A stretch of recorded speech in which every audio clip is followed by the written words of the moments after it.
Guys, coming back at you with again. The hardest work out here, trying to get it. My girl just dropped one, Mystic Tory. So we're gonna get in there, see what spirit have for us today.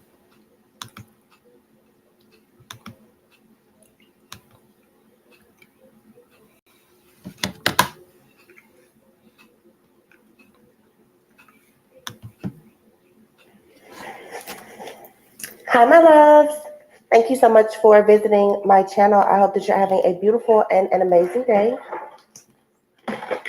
If you're new to my channel, welcome. And if you are returning, thank you so much for all of your continued love and support. This is a timeless collective reading for all signs. The devil. And the Hierophant. That was is real. shocking. Okay. For what? You guys, time is an illusion. Energy is fluid. Whatever comes out in the reading, this could be your story, or this could be the story of someone who is in your energy knowingly or unknowingly. This could be related to a past situation, a current event, or a future prediction. All right. Keep in mind again that you want to pay close attention to the energy. The signs do not matter. Age does not matter. Gender does not matter. He could be a she could be a he. The roles could be reversed. Please just be very discerning in listening to the readings, okay? It looks like there's some type of chaos, conflict, competition, jealousy, envy, just some type of toxic energy here that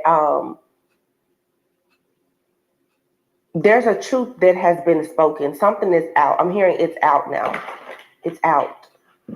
What's out? Something is out.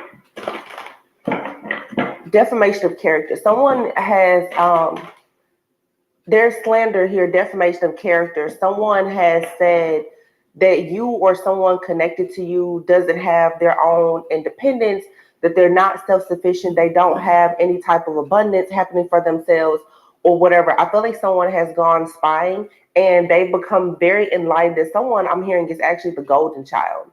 All right. So I'm hearing black sheep. So golden child, black sheep. I saw the Five of Wands. So yeah, there's a lot of chatter. There's a lot of talking. So what I'm seeing right now is someone here has been off the grid. And what I mean by off the grid is some of you could have detached from a lot of people. I'm definitely seeing there's some kind of rags to riches type of story coming about.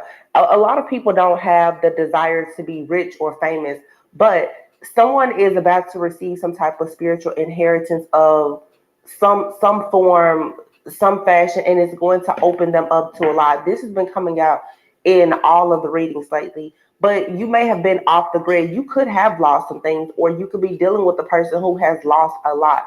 Someone is starting over right now, but they're the golden child. So I'm getting a lot of slander, defamation of character. A lot of people have misjudged someone. A lot of somebody here could have actually lost a lot. There could have been a lot of delays in a person. Yeah, the Hangman here, the Knight of Pentacles. There's been a lot of delays here in a person's life. Someone could have possibly had a difficult time with getting finances, abundance, security, stability. Someone may be having difficulty like getting approved for loans, or it's something here with security and stability where someone has been delayed. Okay, maybe they were delayed because they had not become awakened to something here. I feel like someone has not been awakened about the energies that have been surrounding them with friends, family, maybe even lovers, but they've become enlightened. Someone now is healing. They're going through an awakening, and look, the world is here with a star.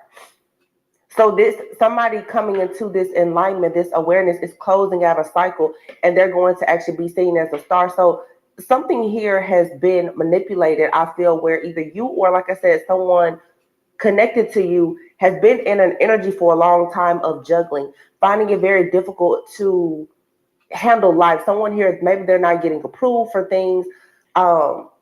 They've just been off the grid. And I don't feel like this person was off the grid because they wanted to be. I feel like someone was off the grid because of some type of injustice done to them. But this injustice done to you or to whomever this reading is related to in your life, it was actually divinely guided to be this way.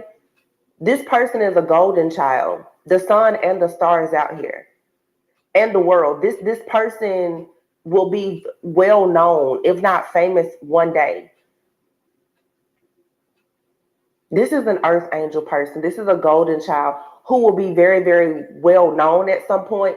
Even if they're not well known, there's some type of, I'm hearing there's a book of art that this person is going to contribute something to the collective, to the world,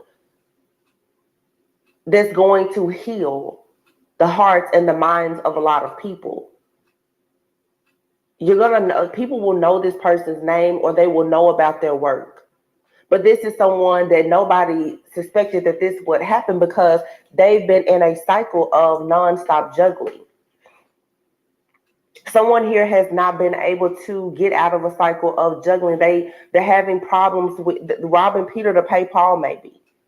Okay? Taking a lot of different losses. But see, this person has been placed in other people's life because they're a golden child, they're an earth angel, to test the loyalty, to test how other people will respect them and honor them, even when perhaps they're not on winning. I am so sorry, you guys. I'm a little stuffy today. Yeah, that's the truth. Ace of Swords and the Ace of Pentacles. So now the truth is out. Or this person is finally realizing the truth. Yeah, the high priestess. This could be a high priest or a high priestess. Look, death and the illusions. There's no more illusions here. Someone has gone within and they see exactly the reason why they've been at a crossroads. Who's been causing the burdens for them? It's someone from a person's past or their childhood. And with the Hierophant being here, this is a person that whoever this reading is about, whether it's you or someone that you know, someone that they respect, could be someone in their family. This person also could have been receiving a lot of guidance from an actual Hierophant, a spiritual leader, an advisor, family member, someone, again, that they respect. There's a leader here who has advised a person of some false information. This person could have been receiving information from a high priestess. You know what I'm getting here? I'm honestly getting where someone has a person in their environment who is a high priestess. There's a high priestess, though, who is being paid to tell, or there's a fortune teller. I don't know, because I just heard fortune teller. Someone here is being paid to tell fortunes, or to give readings. And what this person has done is this person has pretty much sold somebody a dream or created a lot of conflict and illusions that has put an end to somebody's life. Somebody has given someone so much information, wrong information, that they're very confused. Somebody doesn't really know how to handle this type of energy because I don't know, this high priestess that I'm picking up on, I don't want to say that this person is dark, but I don't feel like this is a skilled high priest or high priestess.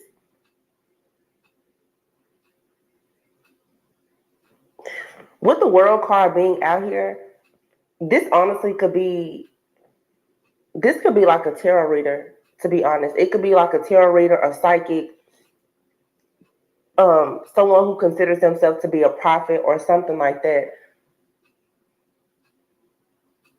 This is false teachings. Now,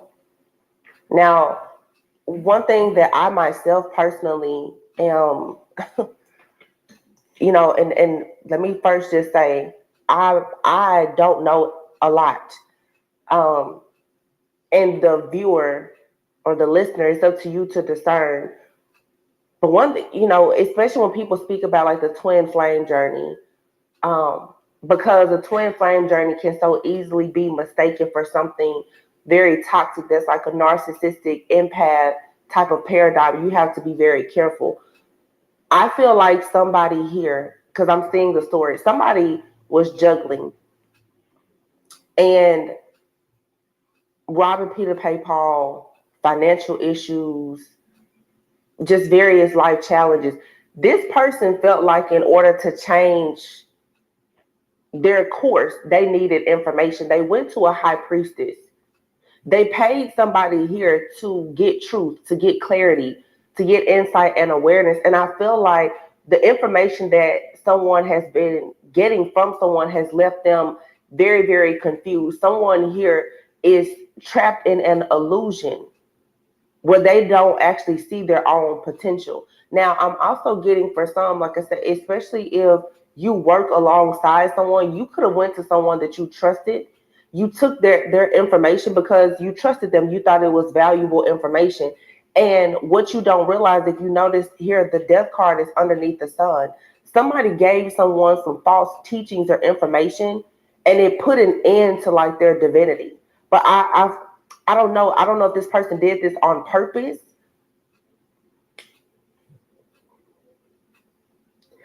This is someone who was taken advantage of during a time of desperation. But there's a deeper issue here. This desperation, this codependency. Someone ignored their discernment. They ignored their own truth because they were going through a hardship.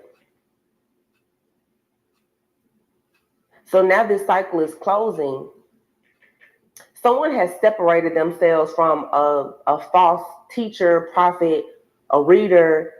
Someone could have left like a spiritual community or a church or organization, and they're off the grid. And now being off the grid, they're seeing the illusions here. They're seeing that all of this death, these endings in their life was caused from a lot of illusions from a high priestess that they paid to tell them the truth. Wow. It's clear. Somebody paid a prophet, a psychic, a preacher, somebody, they wanted clarity.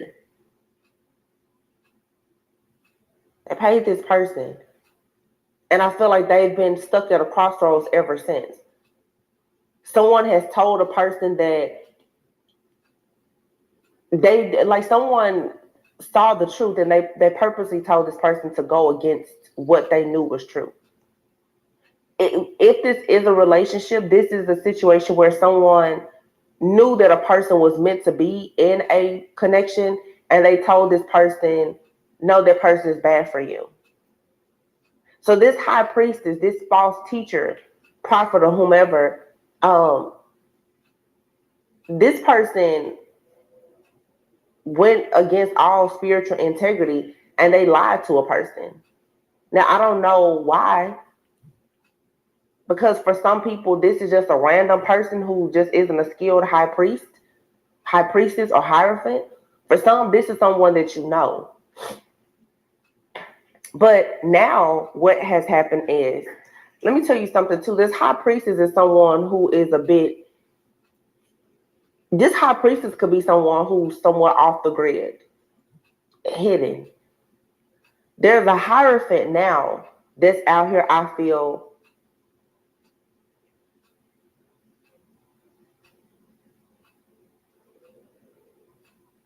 somebody is going to have to stop relying so heavily on spiritual guidance from others. It has really messed up a person's path in life. This person that went to a reader for clarity,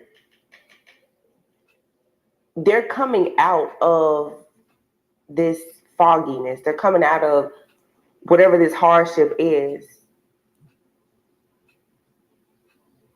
And they're looking back over their life, realizing that, wow, things started happening after I talked to this person or after I revealed some type of truth to this person. Things started happening. this person is now, I feel, or either they have realized that they need to go straight to just God and trust themselves, or that's for sure the word, the advice of the day. Like, somebody needs to pull away from dealing with spiritual leaders, teachers, even connecting with guides and ancestors. If you don't really know who or what you're connected with, someone here has gotten bamboozled in their spiritual journey, is really what I'm getting. And they've been led astray from their own path. The Six of Wands is here, the King of Wands. Someone's victory and success is going to come back. They're going to be able to have this transformation because, again, this person is a golden child. They will move on to peaceful, calmer waters, but they had to make a decision to move out of this stalemate situation here. This could have been someone also who was in a relationship with a person who is secretly into like the occult or something like that. Something here is a secret because the thing is that someone here has gotten tricked because they trusted this person. Either somebody paid a reader or someone was in a close relationship, whether it was friends, family, or a romantic partnership where they trusted a person. And somebody caught somebody while they were down. They were in a hardship. So this could have been somebody got into a relationship with someone during a time where, things weren't that great for them. They get into a relationship with a person, and the person is giving them money or helping them. That person could have been like a high priestess, a prophet, or they hid the fact that they had gifts. This person could have been harvesting the energy off of you or someone that you know in order to gain wealth and abundance in their life. And they were creating illusions for this golden child so that and it was causing endings. Someone is finally looking and they're realizing now, I think that especially if they separated themselves, that the reason why they were so blocked was because of this situation. Someone is coming into that awareness now. King of Cups, Ten of Swords, Nine of Pentacles, Three of Cups, the Tower, Queen of Wands, the Chariot. Yeah, see, this for some, there's a karmic feminine energy here. It does not have to be. But this King of Cups, somebody loved this person who was doing this wicked stuff to them. See, there is a masculine out here who I feel is who's off the grid, experiencing hardship, delays. This person has been betrayed by someone who was actually using their energy. This person could have been doing some heavy sex magic or something, using their energy to become the star. Somebody knew that a person was a golden child, whether male or female. They got connected to a person who had resources to help them at a time. So somebody here has had to learn a lesson about true self-worth and value. Because although someone may have been the Knight of Pentacles, this person is actually like very much divine. But if you don't know your worth, other people won't know your worth.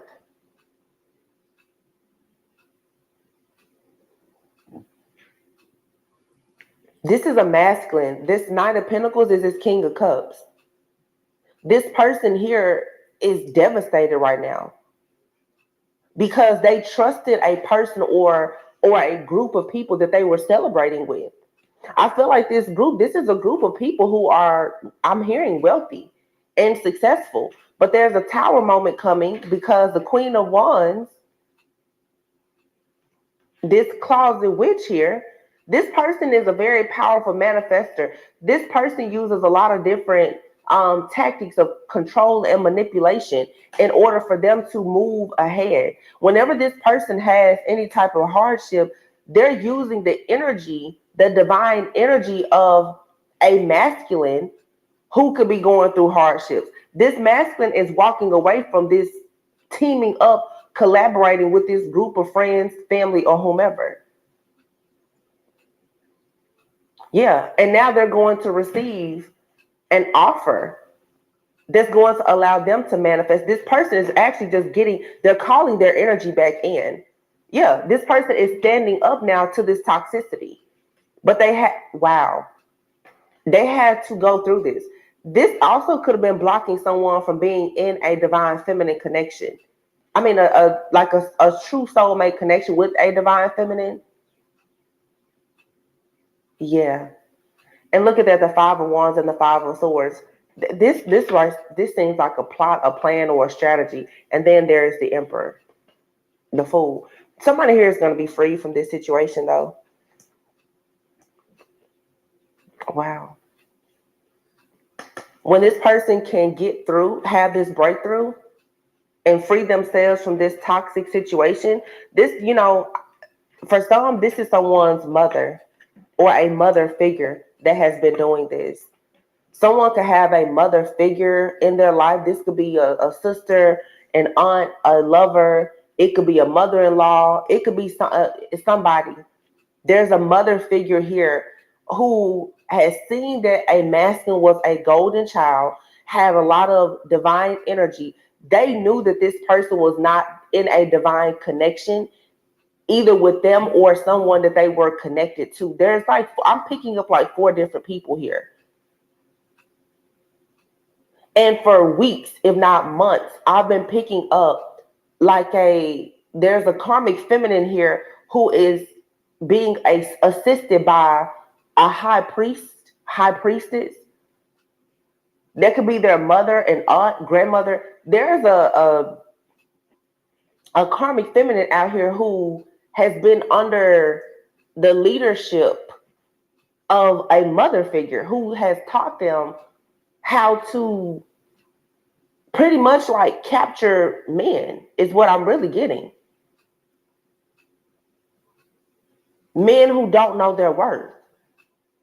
This is a woman who is draining all of the divine energy of masculines on purpose. So this is some type of like succubus Jezebel type of energy that can see a masculine be in the Knight of Pentacles, who actually though is the King of Cups, who's the Emperor. And when these people are on their way to their path towards divinity, towards a divine feminine, this person here will stop them, block them, and utilize their energy for themselves. They're taking this divine masculine energy for themselves. And the divine masculines who are going through hardship and begin to act out of ego, with the devil card here, they start to act out of ego and they get themselves involved with people in hopes to gain the tools and the resources that they need. It's almost like they are unconsciously like selling their soul to this other person, because it's a soul tie. It's a deadly soul tie though. It's the type of soul tie that will destroy you and everything in your path. Now this could be for male or female. I'm saying feminine and masculine, but take it however it resonates. This is like this is a soul tie or a sexual tie. It's deadly because once you get into it, until you renounce yourself from it, you're pretty much in covenant. You're in a contract with the devil. Somebody here is sleeping with the enemy.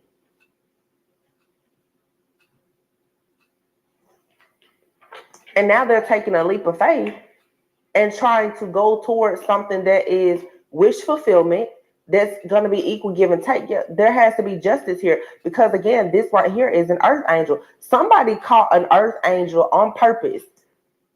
Literally, someone has captured an earth angel, perhaps with lust, and gotten this person like in a cycle of nothing but hardship. This is a deadly soul tie that has literally brought death, disease, and destruction to someone here who was meant to be on their path of being a chosen one. Somebody has to go through this though, because this pain is going to put someone right in alignment for their purpose. Look at that. Three of Wands, Three of Swords, the Ten of Pentacles, Two of Cups, the Ace of Cups. Somebody had to learn though. See, what the devil will send to you to hurt you, to harm you, will also be a test of your faith by God. And someone here has decided to fight back. But this is indeed someone who, at a time of hardship, they got connected to a group. For some, this was a church, or it was a relationship, or they got in a relationship with someone. There it is. Somebody at a time of hardship, they could have been trying to change their life. They may have gotten involved in a relationship or a friendship with someone who pulled them into some type of church and organization. These people did not share the same beliefs. Okay. There's somebody this person was in a relationship with, either the person was in the relationship with or someone in that person's family. These people are hiding behind a mask of being very religious or spiritual or something like that, but they have bad intentions. Someone here does have a very strong like prophetic gift. And they knew that this masculine was chosen. They knew that this person was divine. They knew that this person should be moving on to be with a divine feminine and just on a divine path. And this isn't really about a relationship. The relationship will come. This is about someone's path just being chosen and divine. Somebody purposely took advantage of this person. So it's sort of like somebody here gave someone food and shelter in exchange for their energy. I'm really getting this.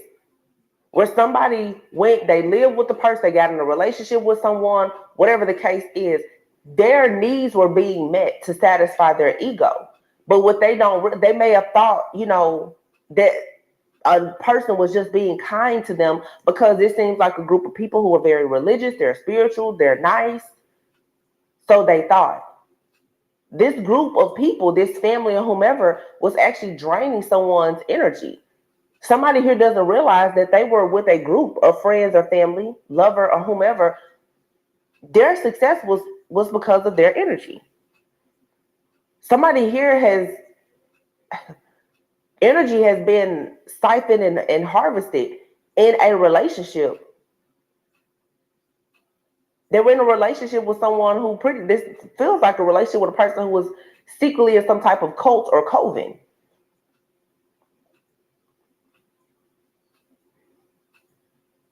Somebody, yeah, this is like a Jezebel spirit. It's a lot of illusions and confusion, mind control. But somebody was controlling a person with money, with sex and money. They was trying to get this person, tied up with a lot of the deadly sins. And they were playing on this person's fear of being in poverty. So what God is teaching somebody here is, and this could be you or this could be someone you're dealing with, taking her resonates. God is teaching somebody that I am forever your portion. Before you go and get yourself involved with someone who's pretending to be God, who can never be God, you need to remember that God will not leave or forsake you. Somebody here, I feel, was very faith. Their faith, they got weary, they got worried and tired, and they fell victim to something or someone dark. And it was out of fear. It was just out of fear of losing. Somebody definitely got someone captured in this darkness because of finances.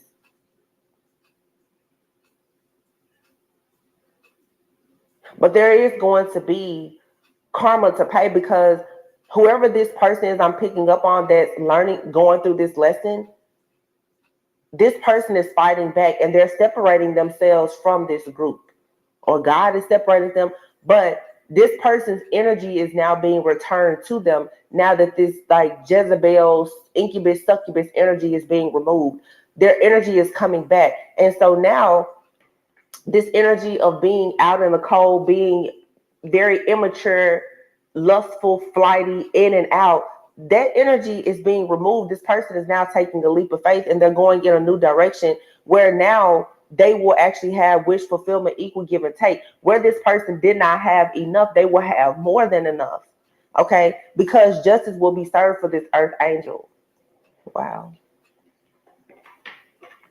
Someone's ships is coming in, but yeah, someone had to learn a tough lesson here,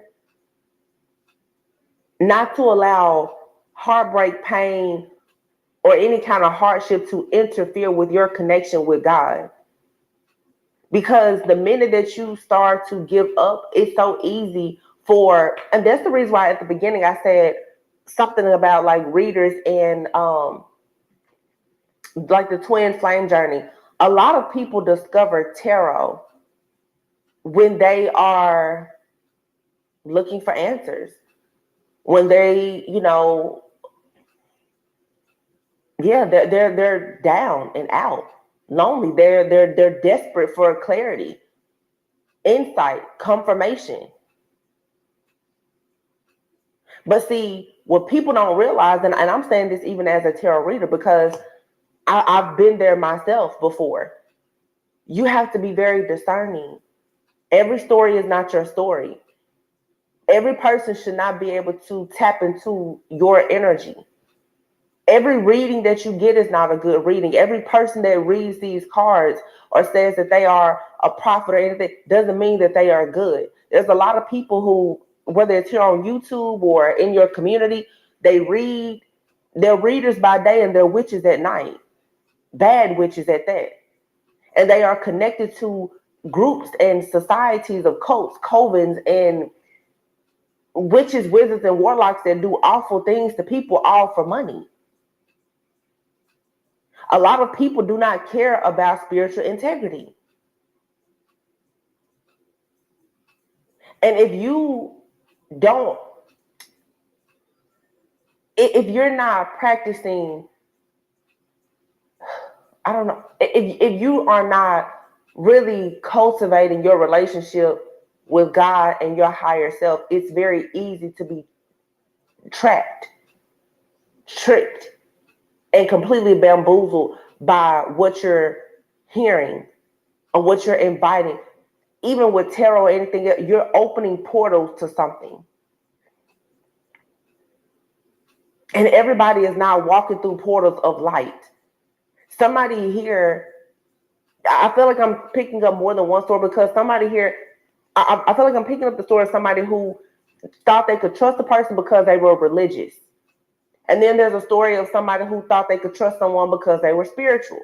What this message is saying is that the collective at large, you need to learn how to trust your higher self and God first.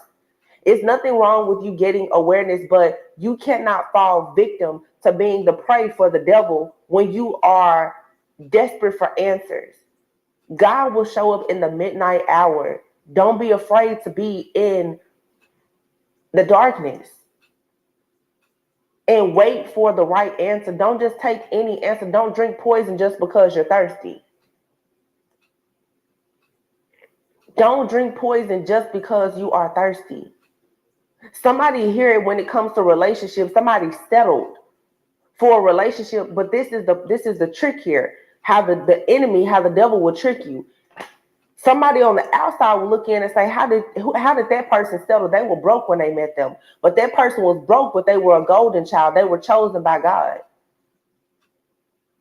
They come from royal DNA. They will forever be spiritually rich. They have something that money could never buy. But this person, or you, whoever, who may not have recognized that at the time, decided to go towards a person or a group that they thought could help them in a time of need. So like I said, they unconsciously kind of gave somebody a piece of their soul and their divinity that tied them into something dark. See, once you start going to these different groups and churches, and you get in these relationships and you're sleeping with a person, the loss and the hardship will double, because God is trying to get your attention and say, hey, The reason why you're suffering so much is because you're tied to the kingdom of darkness. You're sleeping in the bed every night with the incubus, succubus, Jezebel spirit. That's the reason why you can't seem to have love, good business partnerships. That's the reason why you know you should have money, but you don't have it. There's a stronghold here. Someone here is dealing with a stronghold of somebody here using sex, passion, and lust. This is a Jezebel spirit. You meet a person and they are down and out, financially depressed, or whatever. They meet someone here who can lure them in and lead them onto this illusion that life is going to be so passionate and grand for them. But look at this woman here. This woman is dealing with a masculine here who is majestic. She's making this man become an emasculated coward using sex magic. This is somebody here ran into a real Jezebel spirit. And once you get attached to a Jezebel spirit, it will control your mind, your life. It will create chaos, conflict, just disaster, death, disease, and destruction all around you.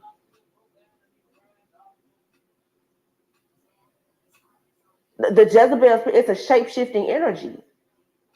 Somebody here has not known where all of this drama was coming from. It's because you or whoever this is has been attached to a Jezebel.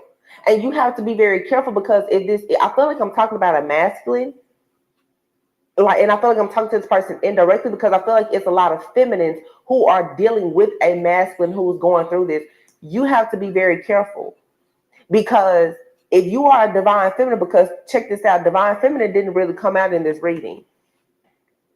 But divine feminine, you have tools and resources as well, and you're a very powerful manifester. You may be a master manifester. When this person comes towards you, if they have already, to work with you and collaborate, you can't really be afraid to walk away until they get, Queen of Swords. They have to make sure that they separate themselves from this Jezebel spirit before they can come to you, because see, this is a spirit, this is an entity that you're talking about, not just a person. This is now a spirit. So if this Jezebel spirit is on this masculine, no matter, and they're unaware of it, divine feminine, if you get connected with this masculine, that Jezebel spirit is then going to take its focus off of that masculine, and it's going to come to you to try and now feed off of you.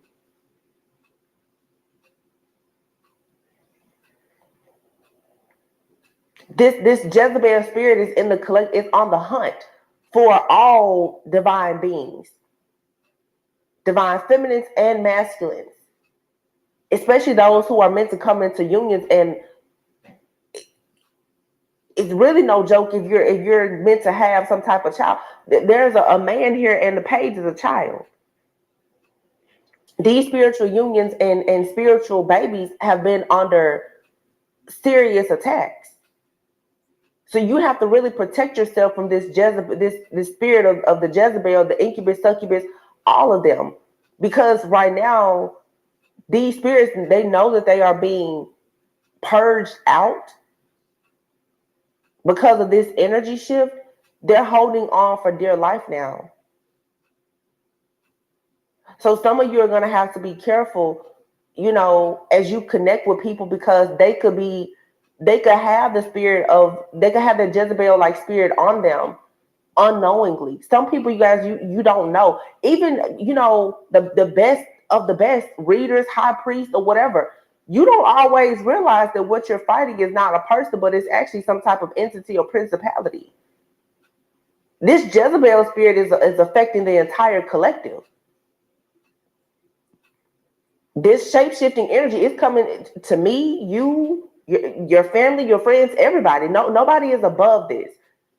And that's where you have to check your ego. Some people, oh, no, it's no way. Some people walk around and they're under spell work and they have no idea. I could be talking to you. You could be far more psychic and aware than me. Let me tell you, you can always be got. Don't think that you're above anything, because you're not. God will test us just like the devil will. In order to know how to protect yourself, you have to understand that sometimes you will come up against a beast and you don't know that beast's name. You don't know what you're fighting. God is just trying to figure out, will you continue to fight? Somebody here unknowingly opened themselves up to a Jezebel. They didn't do this on purpose. And this is why whoever did this to someone is going to pay a lot of karma for it. Because somebody lured a person into the lion's den in hopes of hurting them, taking advantage of them. Look at the Seven of Swords. It was a plan and a strategy to hold on to someone for their energy, for their own personal gain. God already saw this and knew that this is exactly what was happening. So this situation will turn around and work in someone's favor. But there's, like I said, there's a lesson here.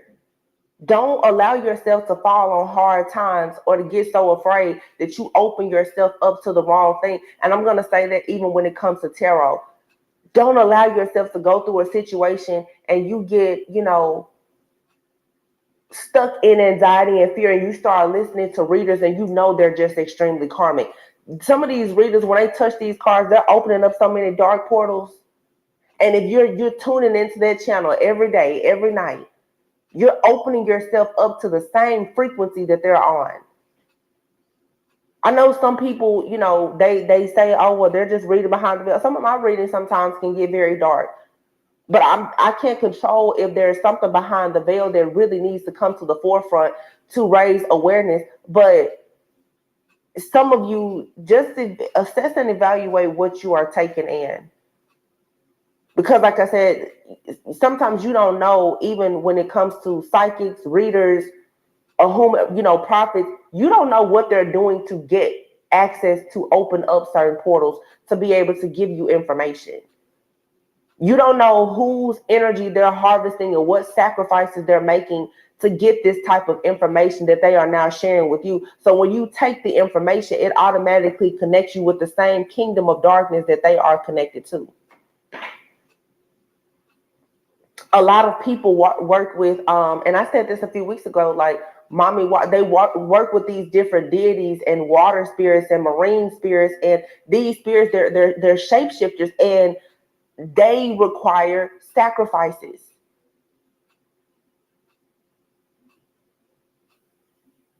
Spiritual sacrifices. These people, that once and it's the same thing, you guys. And I know right now I'm not trying to just be like, just chatting it up today. But one thing about me, and I say this, it's even people with dealing with. You know what? I told you there's no such thing as coincidence. Who was it? I think it was Together We Break Change. Who was that in my chat earlier? I'm trying to remember. But they told me, say they had a bad experience with readings. I said, so what? I said, well, what happened? Did somebody take your money or something like that? And they was like, well, I don't even know where to begin. She said, so all of a sudden, bad spirits started following them and all kinds. I say, that's why I don't mess with all kinds of tarot readers. I used to listen to a bunch of them when I first started listening to tarot. Then, as I got more spiritually enlightened, I noticed I started being able to pick out the karmic tarot readers from the real spiritual readers. And I told her, I said, that's why I only promote certain readers on my channel. The ones who I feel are spiritually gifted and are real. I said, because everybody ain't real out here. I said, you can't go to everybody for things like that. Because some people, just like you said, that's what I said, evil. I just said, well, I had typed it in the chat. I said, you just can't go to everybody like that. Because everybody not of the light. All y'all that follow me, subscribe to my channel, that listen to me, y'all know what readers, well, I ain't gonna say readers, what spiritualists I always promote the same ones over and over again. That's because I know they real. That's why I promote them. Anytime this woman here, Mystic Tory, y'all know that's my baby there. Every time she drop one, I'm gonna bring it. And I used to have problems all the time trying to get her readings out. Cause that's how I know she real.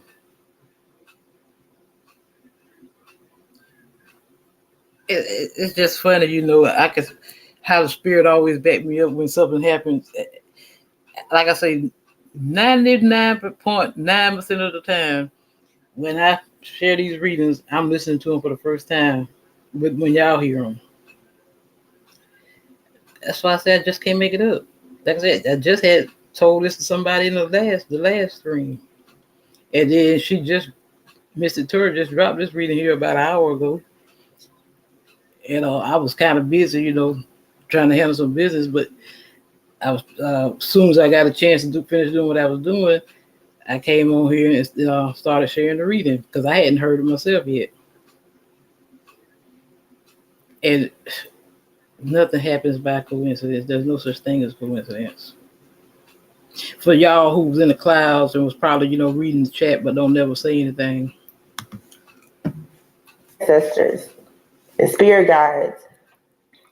People get on their spirit journey and they're so quick. Oh, my ancestors and my spirit guides, and they don't know who they're talking to. Exactly. What they're talking about. Let me tell you about anything in energy, spirituality. To get something, you have to give something. That's anything, right? Energy. People will create relationships and they want to be in these alliances with orishas and deities and all these different gods and goddesses. And I'm not saying there's anything wrong with whatever you choose to do. That's your business. I'm not doing it over here, but if that's what you want to do, cool. It's not my business.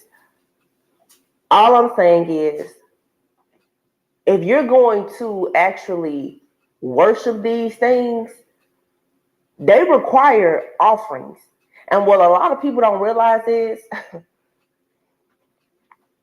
they're sacrificing, even by just their time, your effort and your energy that you're putting into that relationship with that God, goddess, orisha, deity, spirit, whatever. You're giving it something so that it will do work for you. And a lot of people, they feel like it's harmless. I don't, some people are doing white magic, but a lot of people, they tell you that they're doing white magic and they're doing a lot of black magic. Okay? People go to these different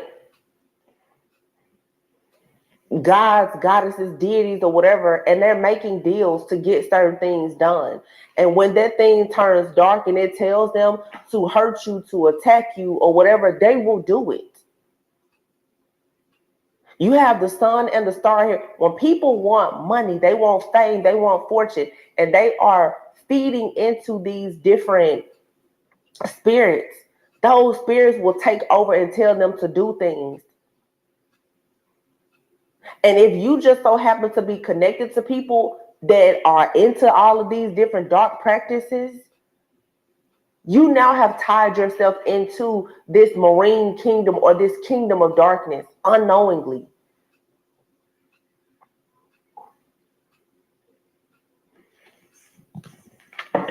So just be careful. Because these people, they walk around and I'm telling you, they do magic just to find an innocent soul, a golden child, a divine being. They go out on the hunt looking for a good source of energy. And they will give you food, shelter, they'll give you anything that you want.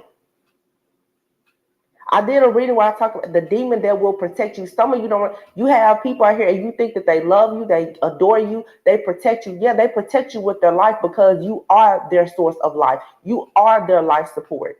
Your energy is what keeps them and their bank account flowing. But people who don't have spiritual eyes will look and say, you don't have anything. That person is broke. They don't have their own business. They don't have this stuff, but they have a source of energy that is so royal, it's divine, it's protected. When it's placed in the hands of the wrong person, it's over. So this lesson here is to teach somebody about, first of all, don't judge a book by its cover.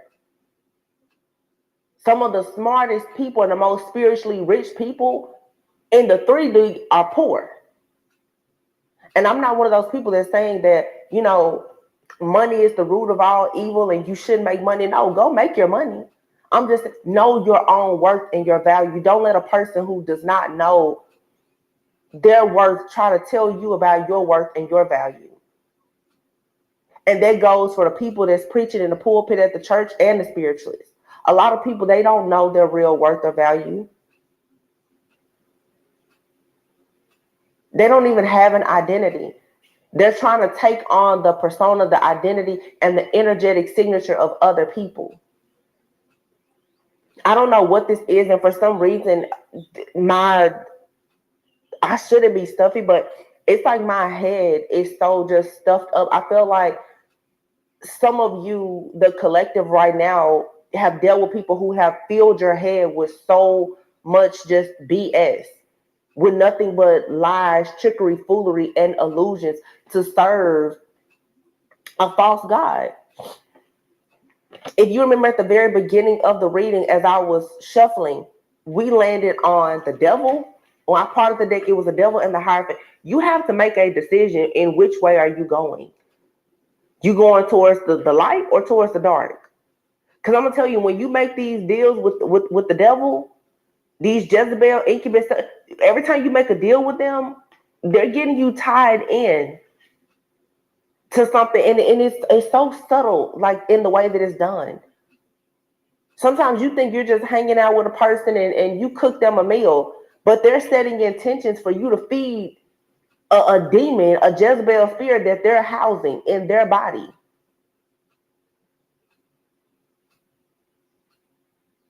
People who are really into dark magic and rituals and all this stuff, they know how to create these illusions. And there are some people in your life, like, they're being controlled by these spirits.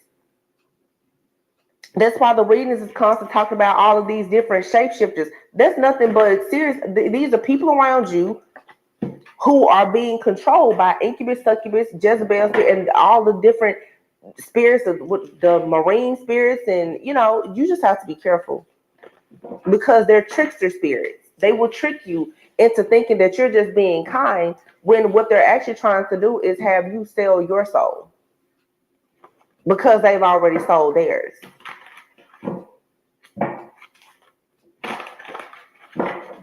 Or they want you in some type of contract, a deal, an agreement, so that it can siphon off of you. These are not just people, y'all. I'm telling you, these are entities that you're fighting up against, or somebody that's doing that, because there are cycles here that are being closed out, cycles of hardship and pain. The high priestess. Some of you, you're going through like the rites of passage to become a high priestess. So you had to go through this test to gain this wisdom, this knowledge, this understanding. You had to understand the discernment of energy, because a lot of these energies, these different entities and spirits, they are shapeshifters.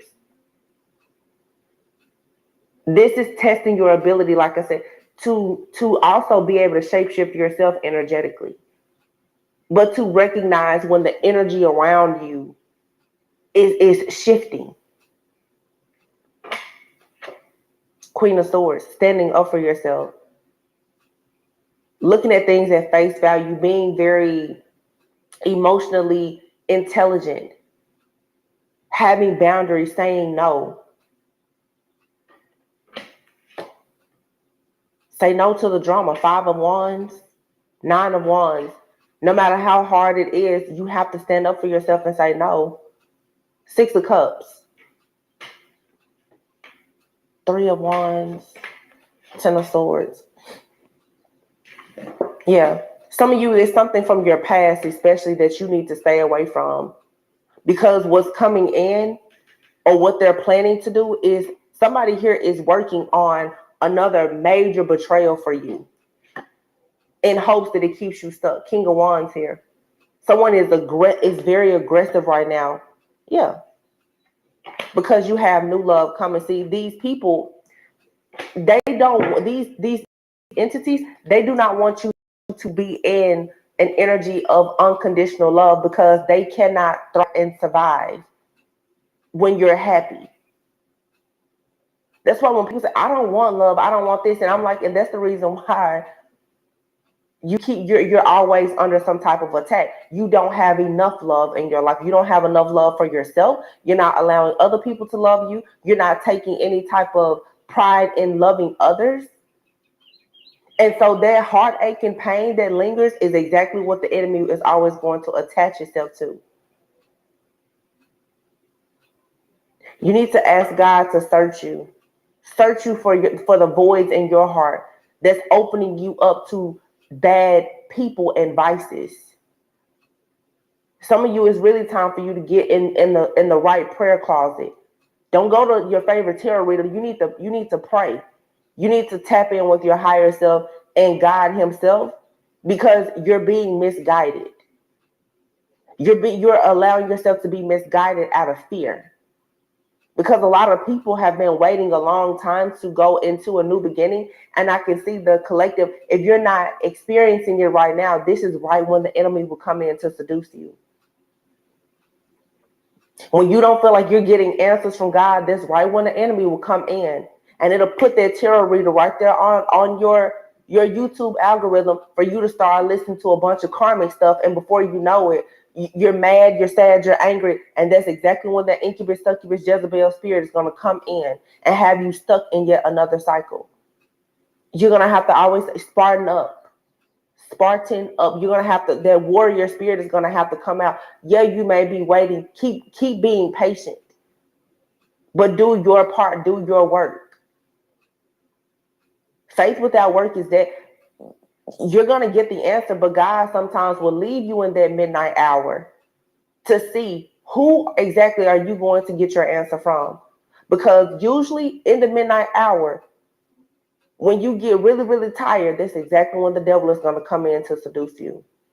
A lot of you, if you're in a season of waiting, even for love, you're going to have the most beautifully dressed demon to come to you. And it's going to appear as every single thing that you ever wanted. Everything on your list that you ever said you want, it's going to come in that form for you. But always remember, Satan watches you 24/7. The devil is monitoring you. The devil knows all of the desires of your flesh and will weaken your flesh so that you will allow the devil to come in. And that's right. That's the Jezebel spirit. It will come in and trick you. I said that in a reading a few days ago. Some of you, even if you're in relationships now and you're experiencing hardship, you be careful when you decide to go and cheat or leave that person behind because they're not doing something right now that's appeasing to your ego. Because the devil is sitting right there waiting for you to sabotage a good relationship while you're going through a hardship with something that's going to trick you completely out of your whole life purpose and destiny. And that's exactly what the enemy wants you to do. It's shape-shifting. It's going to trick you and force you to sabotage yourself, especially when you're spiritually strong. There's something that you need to free yourself from so that you can move on to the peaceful, calmer waters that you know is for you. You're going to have to leave this poverty mindset, the guilt or whatever behind. Just leave it all behind. because these karmic energies from your past, they're hoping to be able to survive and go into this next chapter with you. So yeah, they're tricking you. Yes, the Jezebel spirit is coming in now to seduce you. Stay woke. Because I can see this is for sure a trick of the enemy to just seduce you. And it's trying to force you into submission, into trickery. To sabotage, it wants you to sabotage yourself.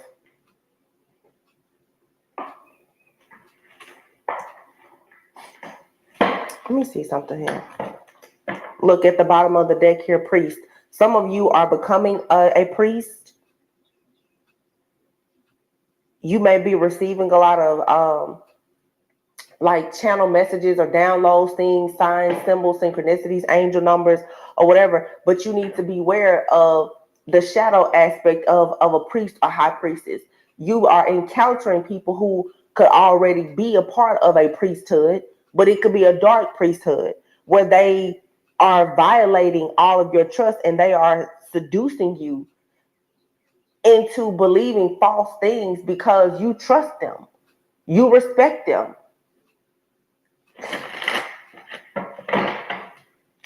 And for some reason, this really does feel what a lot of people don't pay attention to. Oftentimes, is people automatically assume that a high priestess is a woman. Y'all, there's a lot of male practitioners out here. A lot of them. You have to always think about the yin and yang energy, feminine and masculine energy gets things done. I'm not saying that men, no, I will say it. There's a lot of things about men that is far more powerful than women, or even just masculine versus feminine energy. It's an energy of action. It's an energy of moving and being active. The feminine energy receives. A lot of people don't know that, especially now this season, that series, the energy of the emperor, the divine masculine, the shadow aspect of a distorted masculine is very destructive. There's a lot of very dark, distorted masculines out here who shapeshift. They carry the Jezebel spirit. And I'm telling you, they're very destructive. These karmic masculines, you need to beware of them. Yeah, you need to free yourself from outdated beliefs, self-limiting beliefs. Free yourself of thinking, that you're not worthy of true love. Whatever it is, you need to free yourself. Here's the liberate. Free yourself from these narcissistic energy vampires here. Yeah, the Hermit card. Some of you, it's time for you to really, really focus on yourself and your life, because there's people who will come in to deplete you of your energy, your resources for their own survival. This is someone just very narcissistic, codependent energies. But a narcissist oftentimes will convince an empath that you're not worthy. But that is that seed between the narcissist and the empath of codependency. You both are longing for love. You have to love yourself right now, much more than you love or you even just like dealing with certain people that you know are taking your energy from you. Somebody here is lying. They're a bully, and they will be judged for doing this. And look at this. Student, bully. Some of you, I'm telling you, somebody here, they pretend to be a teacher. This person is a bully. Bully makes me think of Taurus energy, which is the Hierophant. Somebody here is a spiritual leader. And they're very arrogant. They use their knowledge to destroy people and situations. This is a master manipulator. There's a spiritual leader here who embodies the energy of like the Jezebel spirit. This person is purposely lying to people.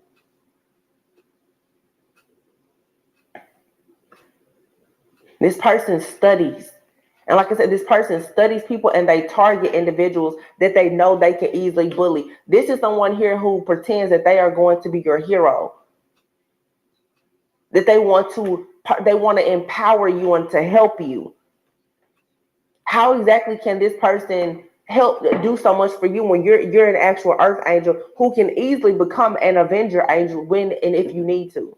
Somebody knows this about you. This is what I'm saying. This is a shapeshifter energy that's been in the collective where somebody is using your energy against you. They're using your energy for all of their own agendas.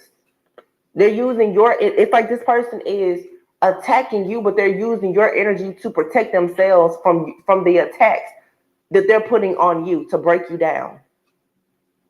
But this person is acting like they're on your side. This is an energy vampire. You have here storyteller, hero, yeah. Some of you, you're that's a golden child. You're like an avenging angel, or you have them all around you. But this person, they're trying to bully you. They're trying to force you into self-sabotage. Somebody just does not want you to know your own worth and value because they're using your energy for themselves. And this is someone, like I said, that you trust. This is for sure a spiritual leader, a false prophet or teacher. Yeah, you're an angel. So this person, they will face judgment for what they're doing. They will. But people's karmic judgment comes when you recognize the truth. When you finally admit to yourself that you've actually been tricked and bamboozled by somebody. When you admit that you opened yourself up to this because you turned away from your own higher self. I'm not saying that you turned away from God, but sometimes people will get so desperate.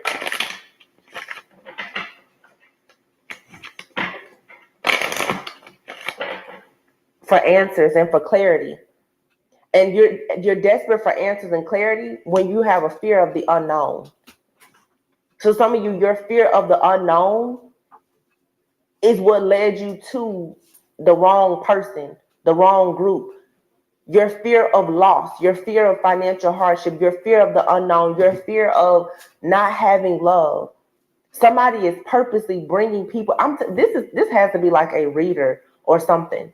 They're purposely preying on the people who are heartbroken and sacrificing people to the devil, making sacrifices to get their own spiritual gifts or whatever, and then attacking the people that they're siphoning and harvesting energy from. That's crazy.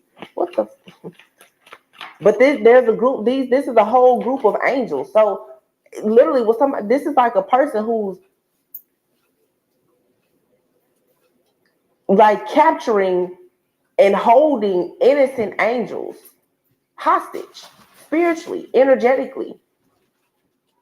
I feel like what this really is on the grand scheme of things is there's about to be a major fall from grace from a lot of spiritual leaders, people in the spiritual community, as well as religious leaders. Just all false teachers are about to really experience a major fall because I feel God is angry about this. These people who at some point were trusted to give guidance, official person. Yeah, somebody here they claim to be official, but somebody here is a liar. Somebody here, they're not healed. They're not healed at all. They're in bad health themselves. Courthouse, this person here has legal issues. They're in bad health, and they're concerned about other people's relationships. So now they're trying to have other people stuck and unable to prosper. Yeah, somebody here wants other people unable to have a prosperous new beginning in life. They don't want other people to have children or anything. This is someone here who is stuck. And on all these cards, there's a man here. This is a very distorted karmic masculine somewhere that's doing this. But this is the kind of person who pretends that, they're so wise, and they're so official and they're honorable. No, this person is dealing with legal situations, bad health, they're getting bad karma. Maybe they're being rejected in love. They're very concerned now about the fact that they most likely will not be chosen by a divine feminine ever because of the things that they've done. So now this person, I feel, is purposely doing things to sabotage new beginnings for people who are chosen,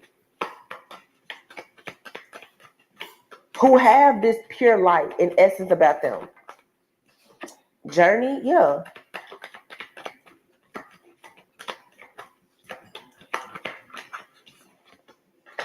Unexpected income. This person here is somebody who is like a hobo. They're couch hopping.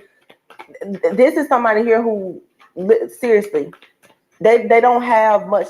They're going on journeys and these assignments for the devil himself in hopes of gaining some type of income. I'm also getting to, this just could have been a person here who could have went on a journey with somebody and they were expecting to get income. Like I said in the very beginning, that Knight of Pentacles, somebody may have, traveled to be with somebody, to be in a relationship, and they thought that they were going to, have some type of financial blessings if they were with this person. And I feel like somebody here, they got tricked. They got out of some kind of financial bind. Yeah, occupation, main male.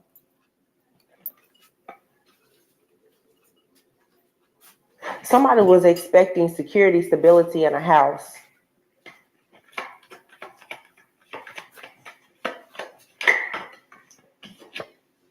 And now they're in despair. Yep.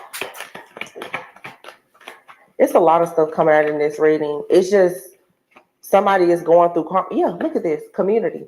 Somebody is now concerned about this community. You know what I'm getting here, y'all? Somebody here has like literally moved.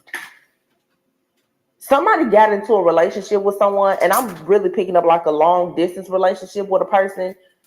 They were in a courtship with a person who was a part of something dark. But this person went on a journey thinking, if I, end up with this person, somebody got catfished. Okay.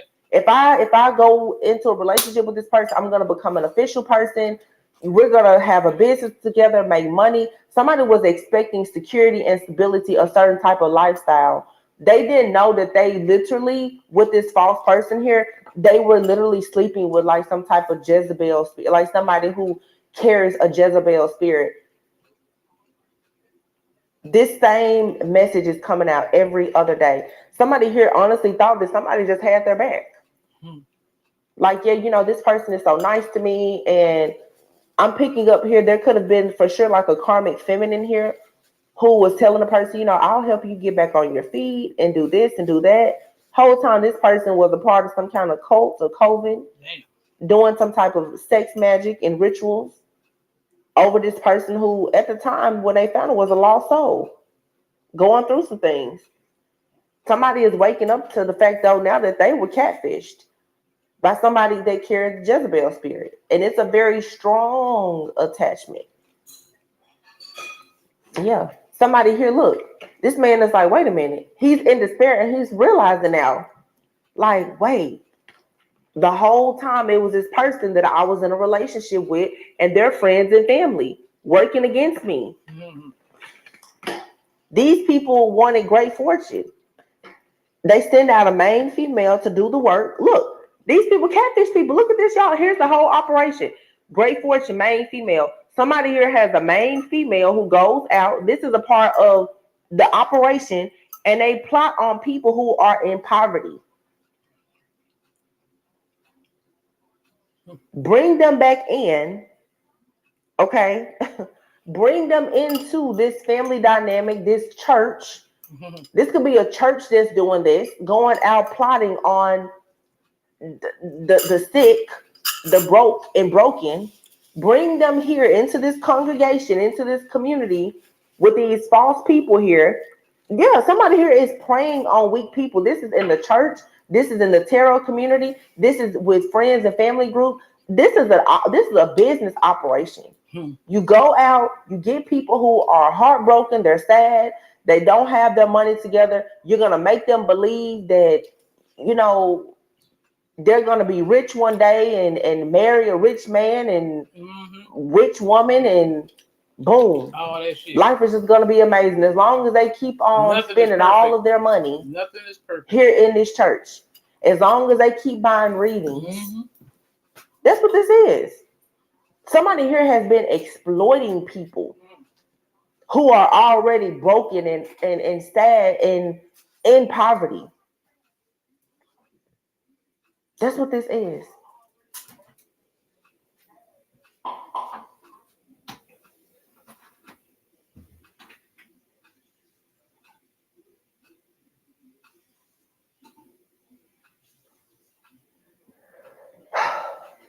Wow.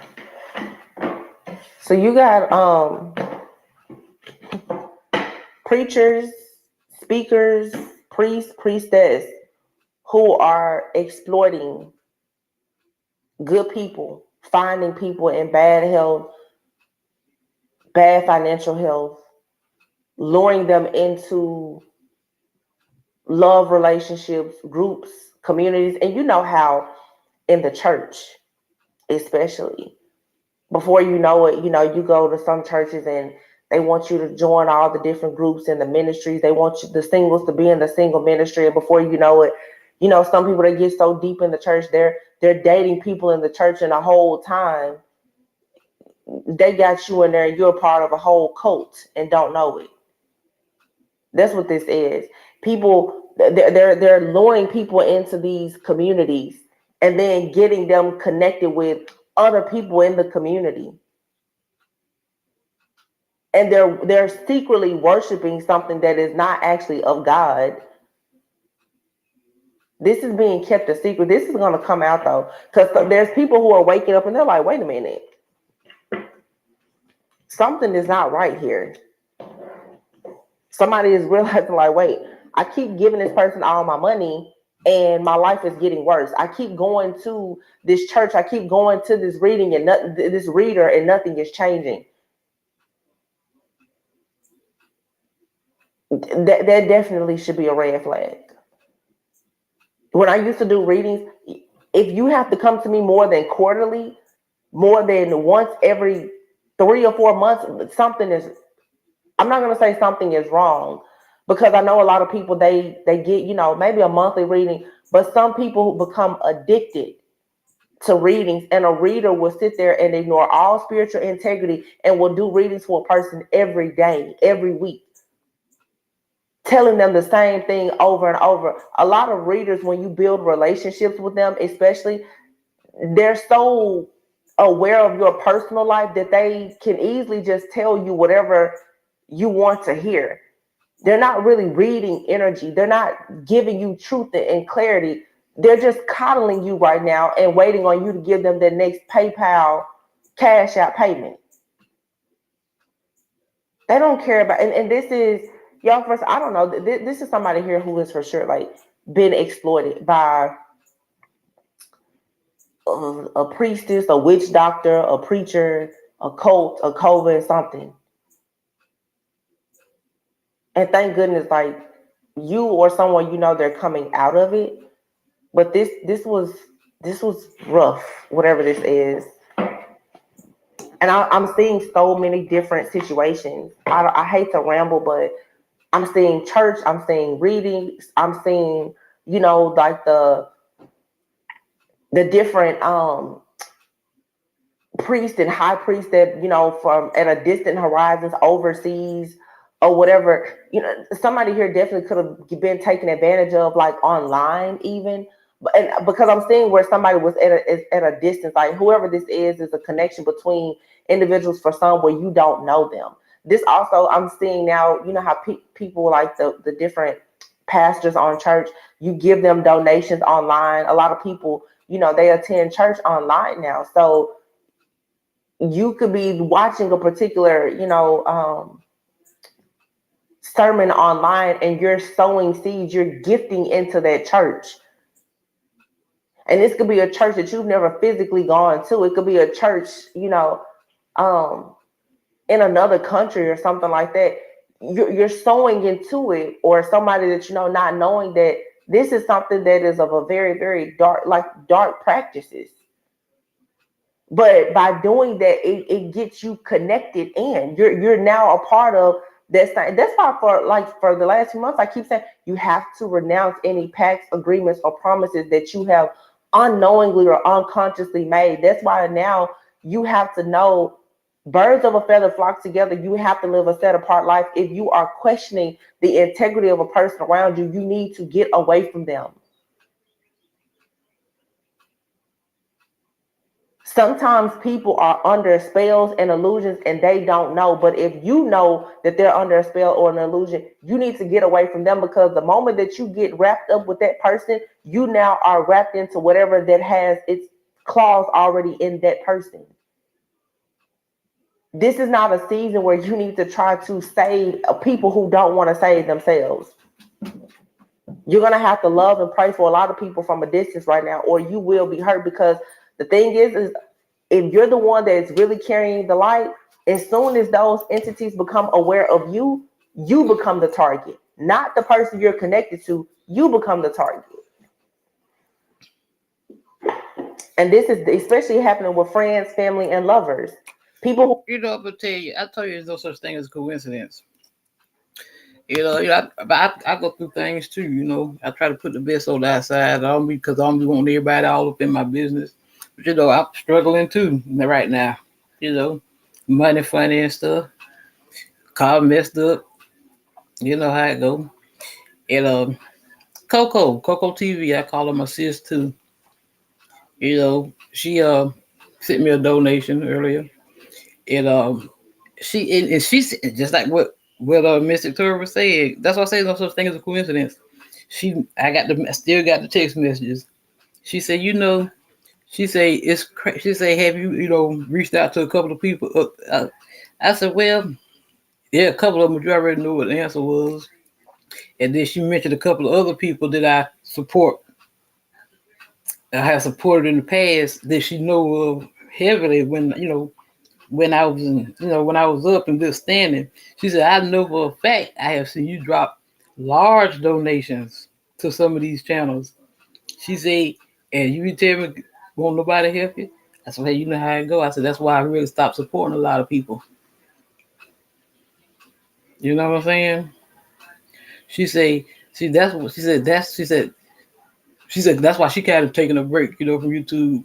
She said because it's bad when you support people, and then when you need some support, won't nobody help you.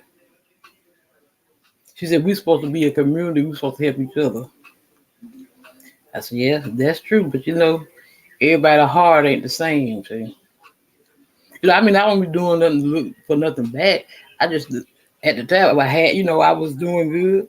If I felt like supporting somebody, I did it. 'Cause I do things from the heart. But yet she is right. That I need some help, though I can't get anybody to help me. See what I'm talking about? carrying these dark spirits because of the things that they participate in, once those spirits find out that person's connected to you, that's where all of the attacks will start coming from. If you have a person in your family that is addicted to tarot or a part of some type of weird cult or coven, once they open themselves up to those different dark portals, whatever is whatever entity wants them, it now wants you. You have to stay away from people who engage in things that you don't agree with. It's just the truth. Because that's what I'm saying here.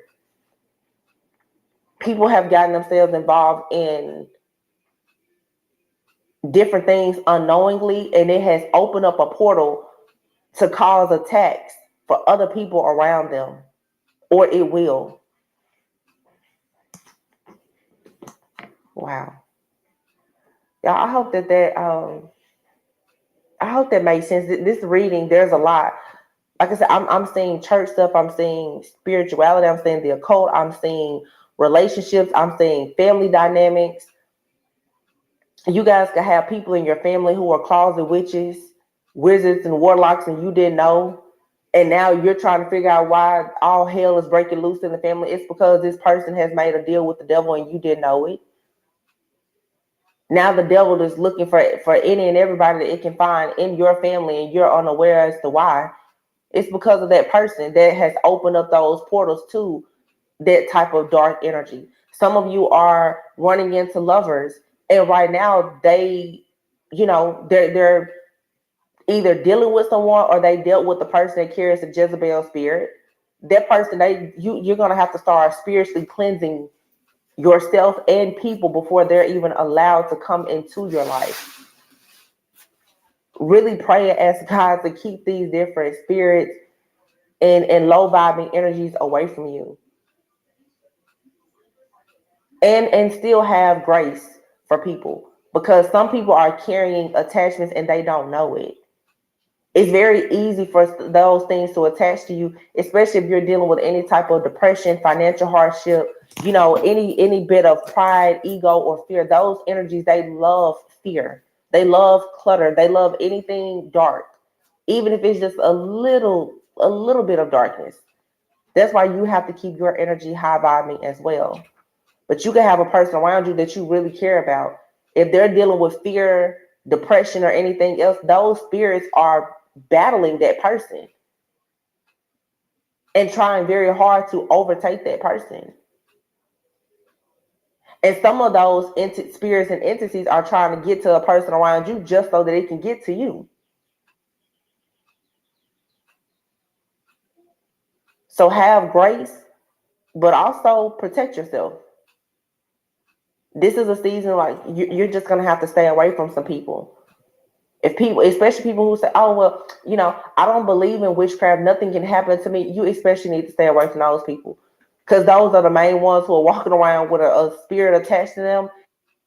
Hello everyone. This video is really the piece it as the predecessor of chemistry and strip off all the symbolic and mythical aspects. In fact, the name chemistry derives from alchemy, alchemistry. Chemistry is the desacralization of alchemy, and alchemy is the shadow of modern science. The focus here is on the chemical operations, discoveries, and equipment. With their experiments, the alchemists created chemically pure substances to make glass, perfumes, paint, gunpowder, and more, as well as inventing the distillation of alcohol. The historians of religion, on the other hand, focus on the historical rites, the myths and symbols connected with the alchemical works. One such person is the Romanian historian of religion, Mircea Eliade, who has written about this in his book The Forge and the Crucible. Jung's primary focus, however, was not as a historian, but rather viewing alchemy from a psychological perspective. He writes, "The rediscovery of the principles of alchemy came to be an important part of my work as a pioneer of psychology." In his 50s, Jung had developed most of what is known for as founder of analytical psychology: psychological types, complexes, archetypes, synchronicity, the collective unconscious, the self, individuation, and much more, which he had been studying and developing since his break with Freud. Now, his focus was to reinforce his ideas that the collective unconscious is a reality which he observed in many of his patients, and that the self develops through individuation. And he became interested in finding other sources as comparative material to his psychology. He called this the method of amplification, which allows one to turn up the volume of the unconscious material by using alchemical, mythological, religious, and cultural parallels. Jung eventually found the missing link, as he writes, "But when I began to understand alchemy, I realized that it represents the historical link with Gnosticism, and that a continuity therefore existed between past and present. Grounded in the natural philosophy of the Middle Ages, alchemy formed the bridge on the one hand into the past to Gnosticism, and on the other into the future, to the modern psychology of the unconscious. Jung found that many of the alchemical symbols were tackling the same thing he was grasping for in his earlier psychological work, and were strikingly similar to the dream images of many of his patients.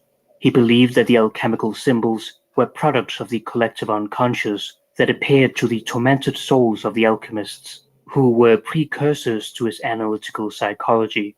Ancient alchemical texts provide us with a wealth of symbolic insight into the human mind and human behaviors that continue to be vitally relevant.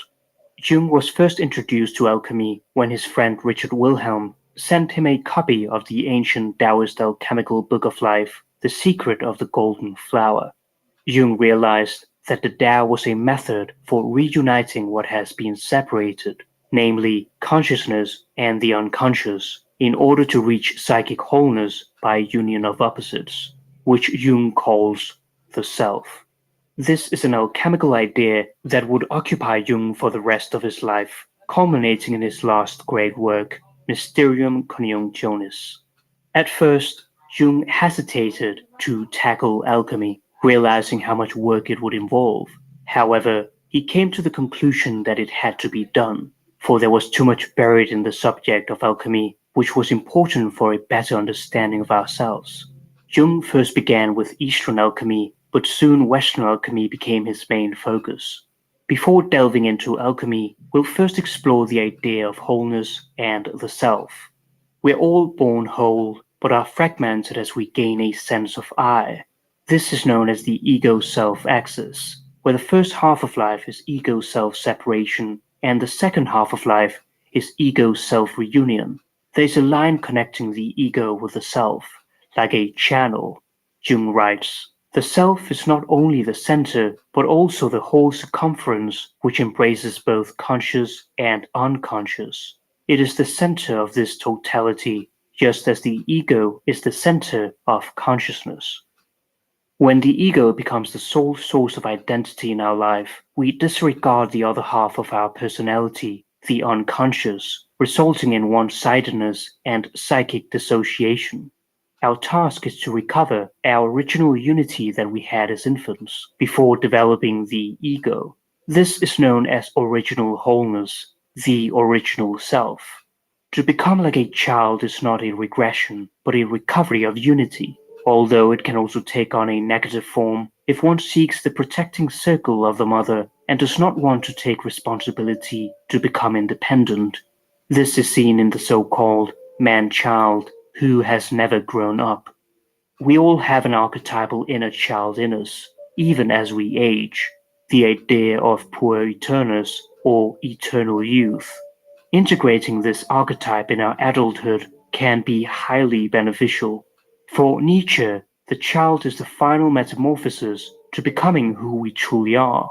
The child is innocence and forgetfulness, a new beginning, a game, a self-propelling wheel, a first motion, a sacred yes. Play is an essential part of our life, and it is sadly put at the background when we grow up and develop our ego, though we unconsciously long for it. Children project meaning into objects and live in animism, where objects are animated into living forms. The subject is more connected with objects. Jung writes, "The dynamic principle of fantasy is play, a characteristic also of the child, and as such it appears inconsistent with the principle of serious work. But without playing with fantasy, no creative work has ever yet come to birth. The debt we owe to the play of imagination is incalculable." Integrating our inner child leads to a heightened state of consciousness, which we did not possess when we were born. We're born integrated, disintegrate, and must reintegrate. That is the process of self-realization. There's no integration without disintegration. Wholeness is achieved through constant inner work. Only after 100 days of consistent work, only then is the light genuine. Only then can one begin to work with the spirit fire. Light is an acute state of consciousness that uncovers areas of the unconscious which are usually covered.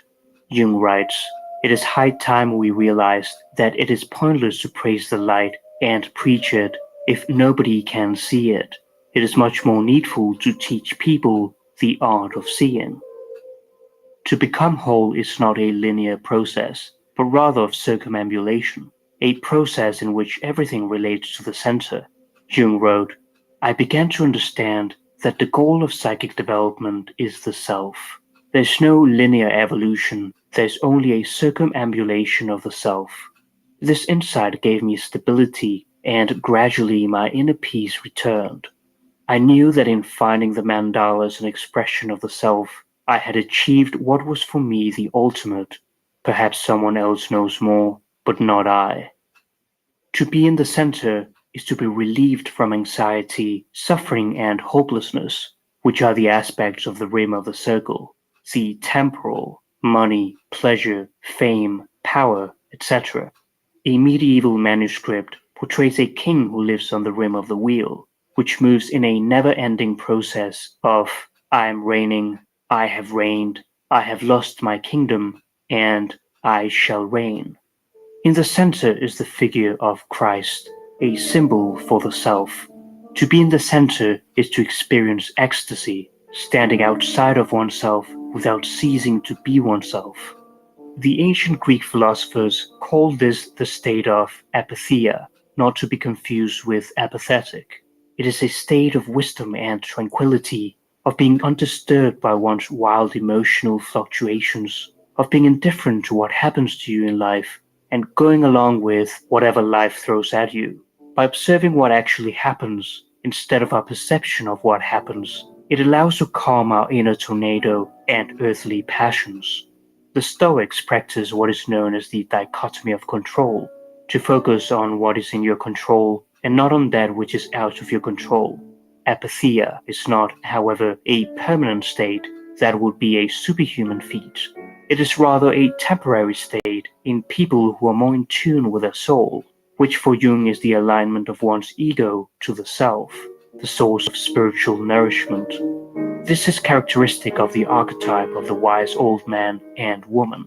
Others are more affected by anxiety and suffering because they live on the rim of the wheel or the ego, where life becomes a vicious cycle. People will do anything, no matter how absurd, to avoid facing their own soul. To be alone with oneself can lead to solitariness in the positive or loneliness in the negative. If you're lonely when you're alone, you are in bad company. Spending some time alone with oneself and one's unconscious can be a rich source of spiritual nourishment and is key to self-realization. It is only by confronting our unconscious that we can become whole. Jung writes, "As a doctor, it is my task to help the patient to cope with life.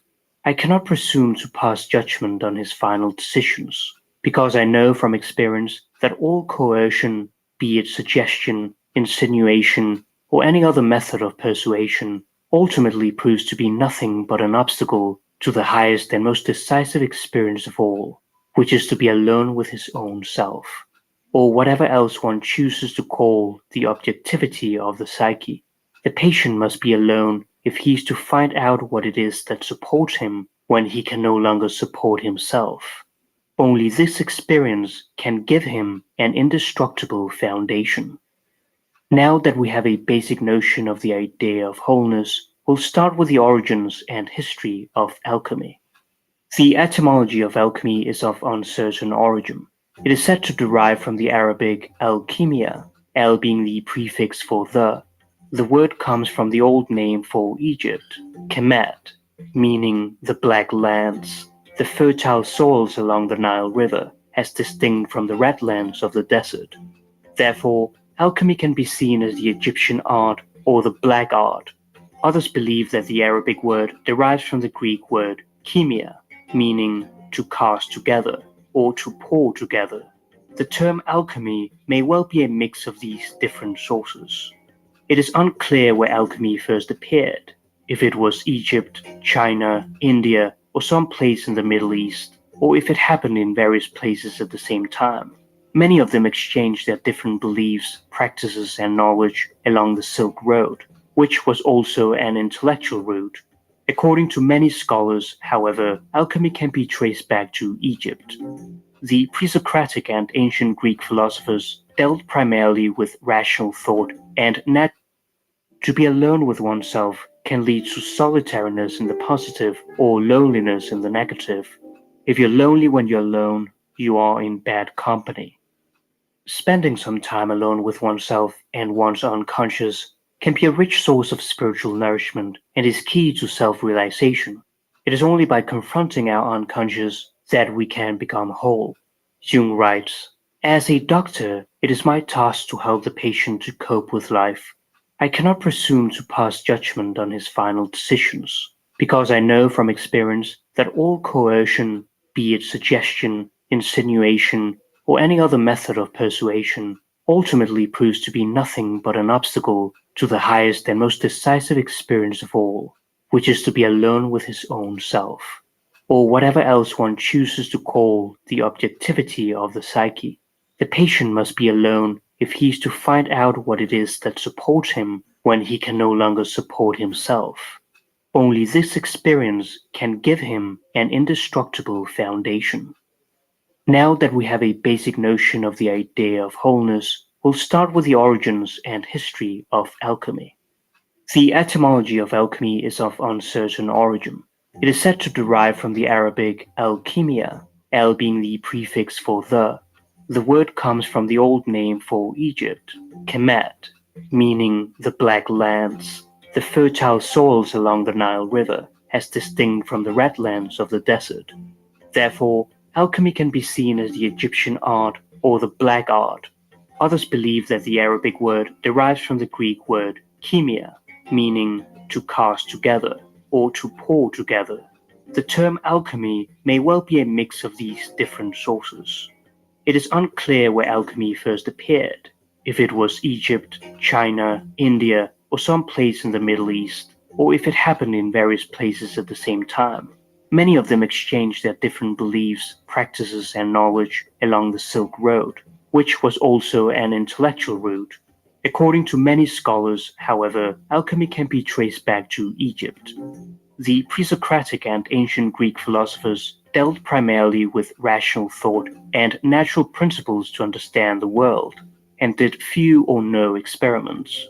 They came up with a basic concept still valid in modern physics, the concepts of matter, space, time, and the atom, and many of them sought to understand the world through one of the four elements: fire, water, air, and earth. The Egyptians, on the other hand, mainly dealt with matter, and while they had religious ideas, they did not possess the philosophical basis that the Greeks had.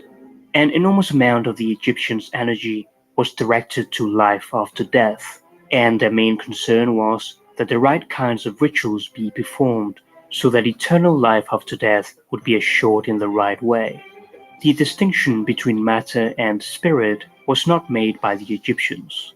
If you were going to have eternal life, you needed a body that would live forever.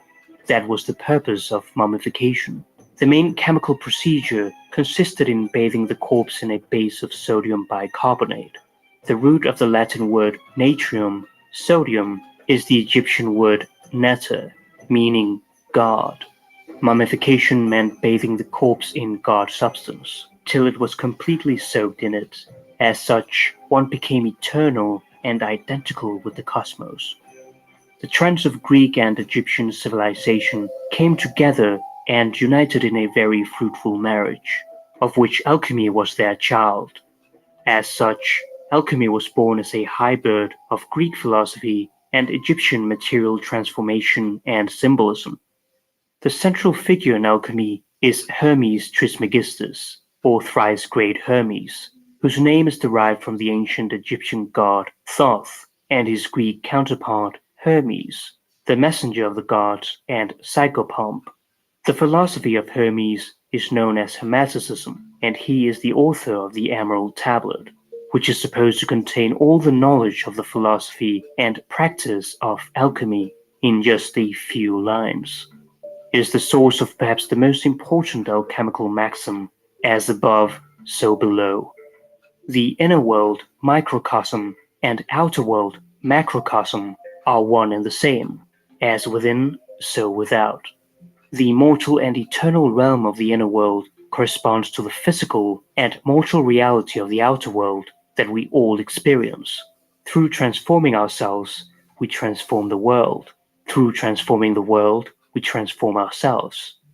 Human consciousness expands and embraces cosmic consciousness. The drop returns to the ocean and the spark to the flame.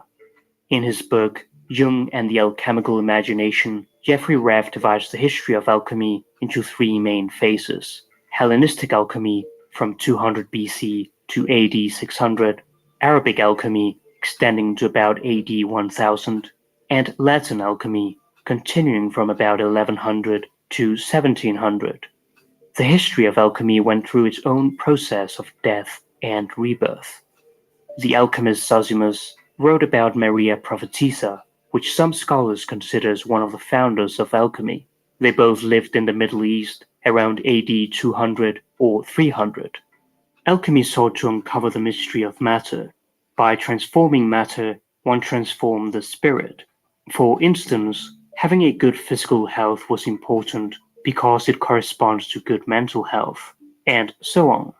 By AD 600, alchemy started dying out as a spiritual discipline. It would later be revived in the Muslim conquests when the Arabs discovered the Greek and Egyptian alchemical texts and continued the tradition. The most interested in alchemy were the Sufis, who wrote about imagination, the power of the mind, and visionary states. Jabir ibn Hayyan is regarded as the most famous of the Arab alchemists, who is supposed to have died around AD 800. Alchemy again started to fade away until another war happened. This time it was the Crusades. The Crusaders discovered the Greek texts that the Arabs had taken and brought it back to Europe. This started the Latin period of alchemy. One of the most famous alchemists of this period was Paracelsus, who was more concerned with the medical and practical side of alchemy. He was also interested in the creation of the homunculus, the representation of an artificial small human being.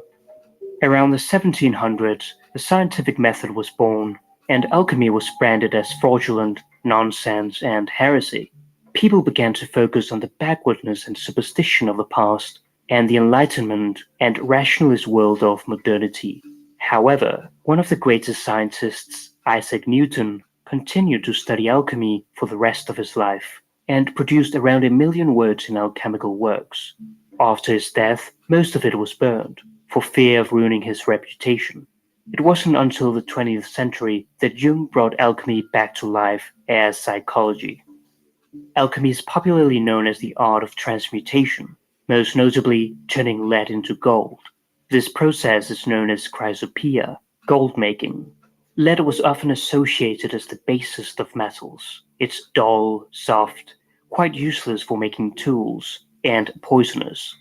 There are 7 primary metals in alchemy, which have 7 planetary influences: gold, sun; silver, moon; copper, Venus; iron, Mars; tin, Jupiter; mercury, and lead, Saturn.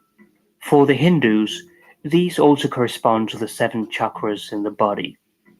If the alchemists were ever able to produce artificial gold is unknown. It seemed to be the goal of the alchemists and composed thousands of years of earnest behavior. For Jung, however, the task was and has always been psychological. The end product is not material in nature, but rather spiritual. Alchemy is the art of expanding consciousness, of self-realization. There is in natural things a certain truth which cannot be seen with the outward eye, but is perceived by the mind alone. And of this the philosophers have had experience, and have ascertained that its virtue is such as to work miracles. Transform yourselves from dead stones into living philosophical stones. The spiritual alchemist conceals the truth intentionally, so as to prevent wicked people or charlatans overcome by greed and material possession to access its wisdom. There were many dilettante alchemists who failed to understand the spiritual and psychological nature of alchemy as inner transformation. Moreover, concealing the truth helped shield them from the persecution of religious fanatics, as it was considered heretical and would result in a death sentence. Alchemists were not only concerned with lead, but also transforming the lowest kind of matter one can think of, rotten flesh, urine, poison, feces, etc., into the expression of the highest kind of matter, gold. This is known as base matter or prima materia, first matter, which is the one thing that makes up everything in the universe and is the source of life. There are hundreds of different suggestions for this elusive substance. Psychologically, it can be defined as our very consciousness. A famous alchemical saying is, "In sterquilis invenetur," in filth it will be found. That which you most value in life is found in the least likely places. Many alchemical works are difficult and seemingly impenetrable. It is like navigating through a maze. But sometimes you stumble upon a gem. The prima materia expresses itself in a trinity. These are known as the tria prima, which the alchemists gave code names to: sulfur, soul, mercury, spirit, and salt, body. These compose everything in the world. The process of transforming matter would always go through these three principles. In the alchemical art of spagyrics, which means to separate and recombine, the alchemists would transform plants and herbs into oil by distillation, creating essential oils, the soul. In the process of fermentation, they would create liquor, the spirit, which is why we call alcohol spirits. And the destruction of the plant by fire would create an ash, which when washed with water, filtered, and evaporated, would leave salt crystals, the body. This shows us that the alchemists really thought seriously about the connection between the inner world and the outer world. The alchemists saw the body as all the objects and material that compose reality. However, these are mere concepts or ideas. Physical reality isn't really as solid as we perceive it to be. The world can take on a whole new appearance depending on our perception of it. This is a reflection of the spirit, which is the mind, and the soul is the cause of everything that is. The spirit is the bridge that joins body and soul, represented by Mercury, the Roman version of Hermes, who is also related to Thoth. They are all the same archetype. In short, alchemy is the understanding of how the unconscious, the spirit, relates to consciousness, the body, which for Jung represents one's total personality, the self, the soul. To understand the nature of reality, one must understand the prima materia. By breaking it into its component parts, the alchemists would then reunite the parts in such a way as to create a new substance. By changing the different elements, fire, water, air, and earth, and qualities, hot, cold, dry, and moist. This is an important principle in alchemy known as solvi ad coagula, a process of breaking down to separate and reunite, which is identical to the meaning of spagyrics. The goal of transforming the prima materia is to create the lapis philosophorum, the philosopher's stone, which is the central symbol of alchemy. It is the substance that acts as an intermediary catalyst, and by mixing it, turns base matter into gold. Obtaining the stone is part of what is called the opus magnum, the great work of the alchemists. The alchemists believe that the opus proceeds from the one and leads back to the one. This is expressed in the famous axiom of Maria, a recurring theme in alchemy and symbol for wholeness, which Jung quotes: "One becomes two becomes three, and out of the third comes the one as the fourth." This is the essence of the philosopher's stone, whose symbol is the squared circle. In the image, we can see all the principles of alchemy take place. The outer circle is a representation of the soul, whose possibilities are unlimited and infinite. Within the circle is a triangle, the tria prima. Then we have a square, which symbolizes the four elements. When all these are brought together, we get once again the circle of the soul.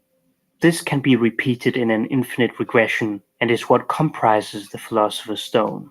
The stone is sometimes described as capable of producing the universal panacea, which cures the diseases and sufferings of humanity. The alkahest, or universal solvent, capable of dissolving any substance without destroying its fundamental component, the Holy Grail, which grants eternal youth, and the elixir of life, which grants immortality, and was of interest primarily to the Chinese alchemists. Ironically, many Chinese emperors seeking to prolong their lifespans died from drinking elixirs. These ideas are to be taken as inner work. There are no shortcuts for self-realization. It was our desire for truth and enlightenment of our nature that motivated us to seek through every means possible for that certain something that we unconsciously felt we had lost and which is ours to reacquire. For Jung, the philosopher's stone is to be found in ourselves. It is the old adage, know thyself. The alchemical stone, the lapis, symbolizes something that can never be lost or dissolved, something eternal that some alchemists compared to the mystical experience of God within one's own soul. It usually takes prolonged suffering to burn away all these superfluous psychic elements concealing the stone, but some profound inner experience of the self does occur to most people at least once in a lifetime. From the psychological standpoint, a genuinely religious attitude consists of an effort to discover this unique experience, and gradually to keep in tune with it. It is relevant that a stone is itself something permanent, so that the self becomes an inner partner toward whom one's attention is continually turned. The psychological significance of alchemy comes from psychological projection. Projection is never made, it happens. It is simply there. In the darkness of anything external to what we find, there is an interior or psychic life that is our own. Jung believes that since it was a question of projection, the alchemist was naturally unconscious of the fact that the experience had nothing to do with matter itself. He experienced his projection as a property of matter, but what he was in reality experiencing was his unconscious. This was a time when the mind of the alchemist was still grappling with the problems of matter, when the exploring consciousness was confronted by the dark void of the unknown, in which figures and laws were dimly perceived and attributed to matter, although they really belonged to the psyche. Everything unknown and empty is filled with psychological projection. It is as if the investigator's own psychic background were mirrored in the darkness. What he sees in matter, or thinks he can see, is chiefly the data of his own unconscious, which he is projecting into it. In other words, he encounters in matter, as apparently belonging to it, certain qualities and potential meanings of whose psychic nature he is entirely unconscious. This procedure was not, of course, intentional. It was an involuntary occurrence. There is a psychical existence which precedes consciousness. From time to time, we get messages from this realm through dreams, fantasies, intuitions, visions, and so on. And it is from these that we draw the conclusion of a psychical existence in ourselves which is totally different to our conscious mind. Thus, there exists in alchemy an astonishing amount of material from the unconscious, produced in a situation where the conscious mind did not follow a definite program, but only searched. This is an important point. The conclusions are spontaneous, in contrast to other symbolic material which have always been revised. Alchemy contains a collection of archetypal symbols with a minimum of personification. The dynamic depictions of the subjective transformative process occurring in individuals not only provided confirmation and validation of Jung's own concepts, but he found that they provided a rich lexicon for understanding the dreams of his patients and a host of cultural phenomena. To become who we are requires a reconnection with the instincts, with the unconscious and the mythic world, and at the same time maintaining a strong ego to differentiate between one's daily life and the archetypes of the collective unconscious. One must know the difference to apply rational thinking and ethical behavior to the products of the unconscious without being overwhelmed by them or kowtowing to them, but also without ignoring them and treating them as if they were meaningless. When one closes oneself completely from the unconscious, one also closes oneself from the energy that come from these symbols. This can lead to alienation and depression.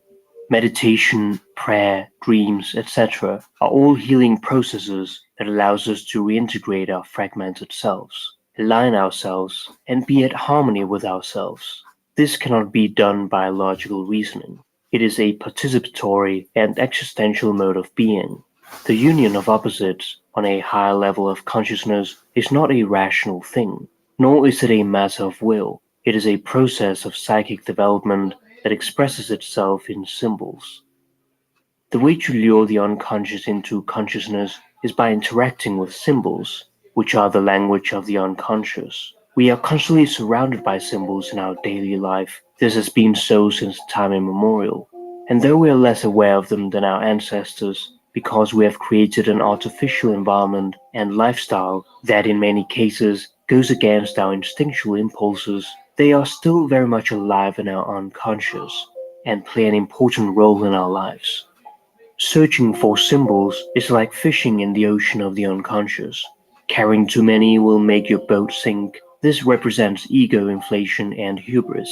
But carrying no symbols at all will make you feel empty and without energy. Life appears without any color. Life becomes meaningless. Like a fisherman that returns home after a long day without fish, the soul remains hungry. Jung developed his own technique to engage with symbols, which he called active imagination. The unconscious has 1,000 ways of snuffing out a meaningless existence with surprising swiftness. The work of the alchemists is filled with symbols, such as the Ouroboros, the tail devourer, which depicts a snake or dragon eating its tail. It is thought to be the oldest allegorical symbol in alchemy, which appears in Cleopatra the Alchemist's Chrysopoeia, symbolizing the concept of eternity and endless return, associated with the maxim, one is all and all is one.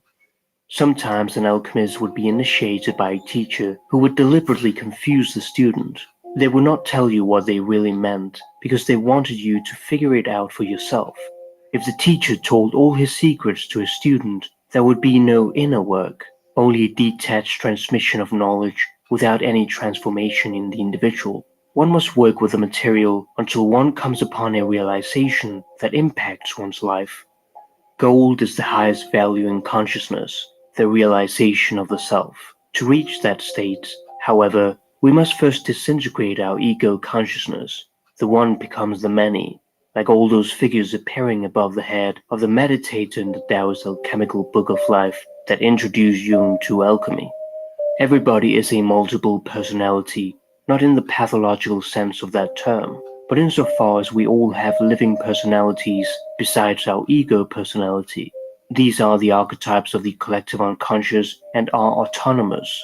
You can see them in your dream figures, which most of the time, but not always, represent different parts of yourself, not other people. This seems quite bizarre for us when we think about it, as it is completely contrary to our normal everyday life. The ancient Greek philosophers called it a daimon, not to be confused with demon, an inner voice, guardian spirit, tutelary figure, angel, or higher self who watches over each individual. So, how does one practice alchemy?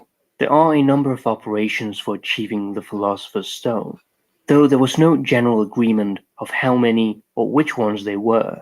There were, however, several steps that occur most frequently in alchemical texts. In his book Anatomy of the Psyche, Edward Edinger distinguishes between 7 operations as the major ones that make up the alchemical transformation, and uses their Latin terms to differentiate these psychological processes from the chemical procedures. These are calcinatio, solutio, coagulatio, sublimatio, mortificatio, separatio, and conjunctio. It may look like a linear process, but it is not. It is akin to Jung's notion of circumambulation, where one or more operations may repeat themselves. The different operations are steps towards individuation. Fire is a central symbol in alchemy. Alchemy is the art of fire, and the alchemists, philosophers by fire. The first operation is calcinatio, the process of burning a substance until it is reduced to fine ash.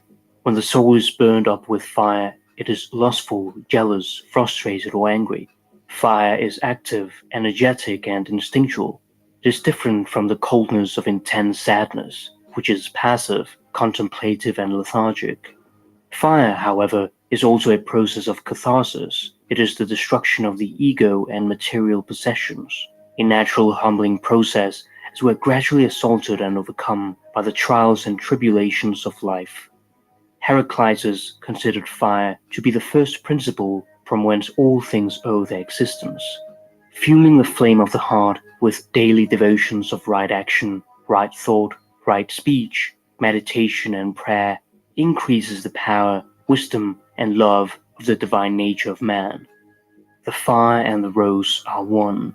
We are pleased to the depth of our soul to be told that the fire of transformation and the flower of rebirth are one and the same.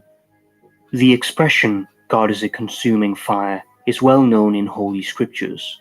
The seraphim, burning ones, are fiery celestial beings that fly around God, crying, Holy, holy, holy is the Lord God Almighty. Fire burns away all our errors and lies. Only truth survives the fire. The second operation in alchemy is solutio. While calcinatio symbolizes fire, solutio pertains to water.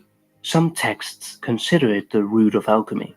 It is the process of turning a solid into a liquid. It is a further dissolution of the ego and immersion in the dark depths of the ocean, the unconscious. The third operation is coagulatio, which represents earth, turning liquid back to a solid. It takes on a fixed, heavy, and permanent shape. It is the fall from spirit to flesh, from heaven to earth. For something to have become earth means that it has been concretized in a particular form. It has become attached to an ego. Exposing oneself to daily life and hard work solidifies one's personality. Jung wrote, I've done without electricity and tend the fireplace and stove myself.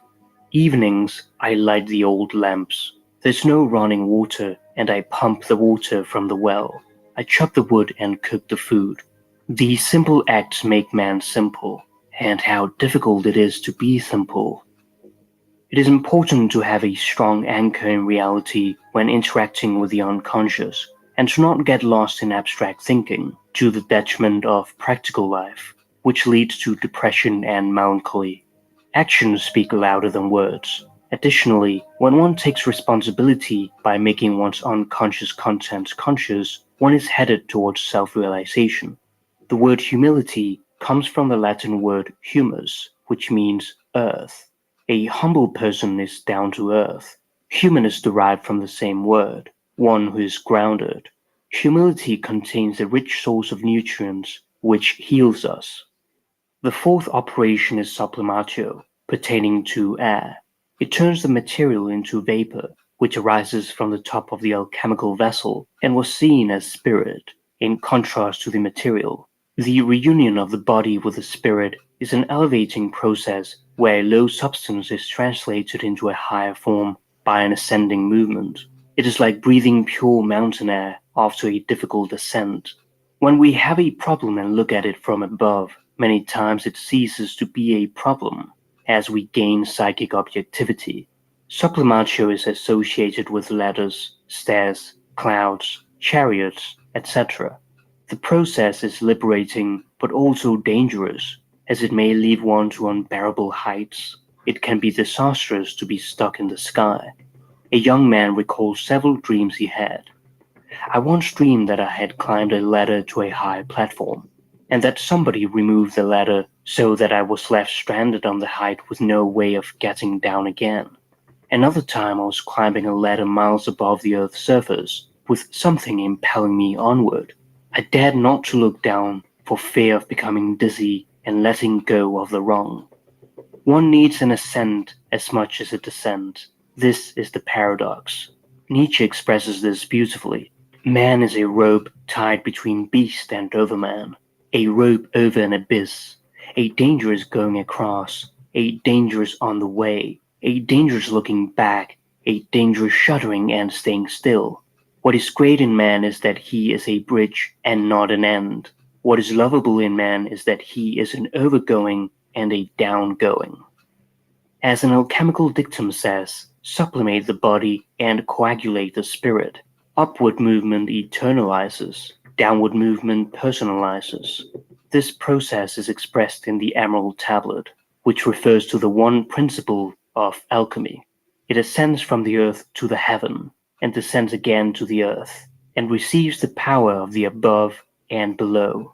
Thus you will have the glory of the whole world. Therefore all darkness will flee from you. Our happiness should not be based upon something that is illusory. The less earthly desires one has, the richer one truly becomes. Illusions bind us to a false sense of human limitation, and enslave us by seducing us to indulging things that hampers the development of the soul. The rest of the operations take on a different form than the four elements. During the process of transformation of matter, the alchemist would see different stages or changes of color take place. The negretto, blackening, albedo, whitening, citrinitas, yellowing, and rubetto, reddening. After the 15th century, however, the colors were reduced to 3, and yellow fell in disuse or was seldom mentioned, as it merged with the final stage. The negretto is a spiritual death. It is only by having the courage to let go of one's old ideas and limitations that are blocking one's development that one may open the door to new insight, transforming into a new self.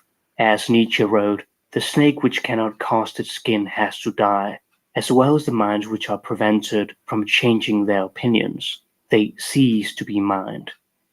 The guide for this insight is not just the experience gathered in life, but also listening to the unconscious, which is our ultimate guide in life. The subject must be open and aware of his or her unconscious, and approach it in an honest manner.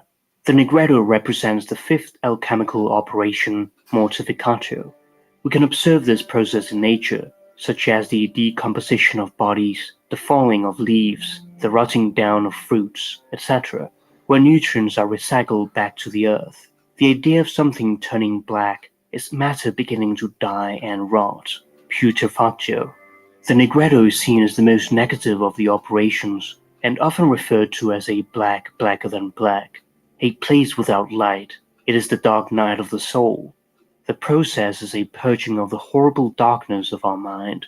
This stage is represented by the raven, and includes death, suffering, grief, depression, loneliness, weariness of life, and suicide. It is seen in those who experience a crisis of meaning in life, who feel as they are swallowed up by the ground, and the only way out is to begin their inner work. The state of horror, however, is so unbearable that we reach for anything to shut it down, and so we numb ourselves with pleasure. When we begin to feel uncomfortable and aware that something is not right, but we do not know what it is, we are in a state of massa confusa, of inner chaos. It is the voice of the unlived life.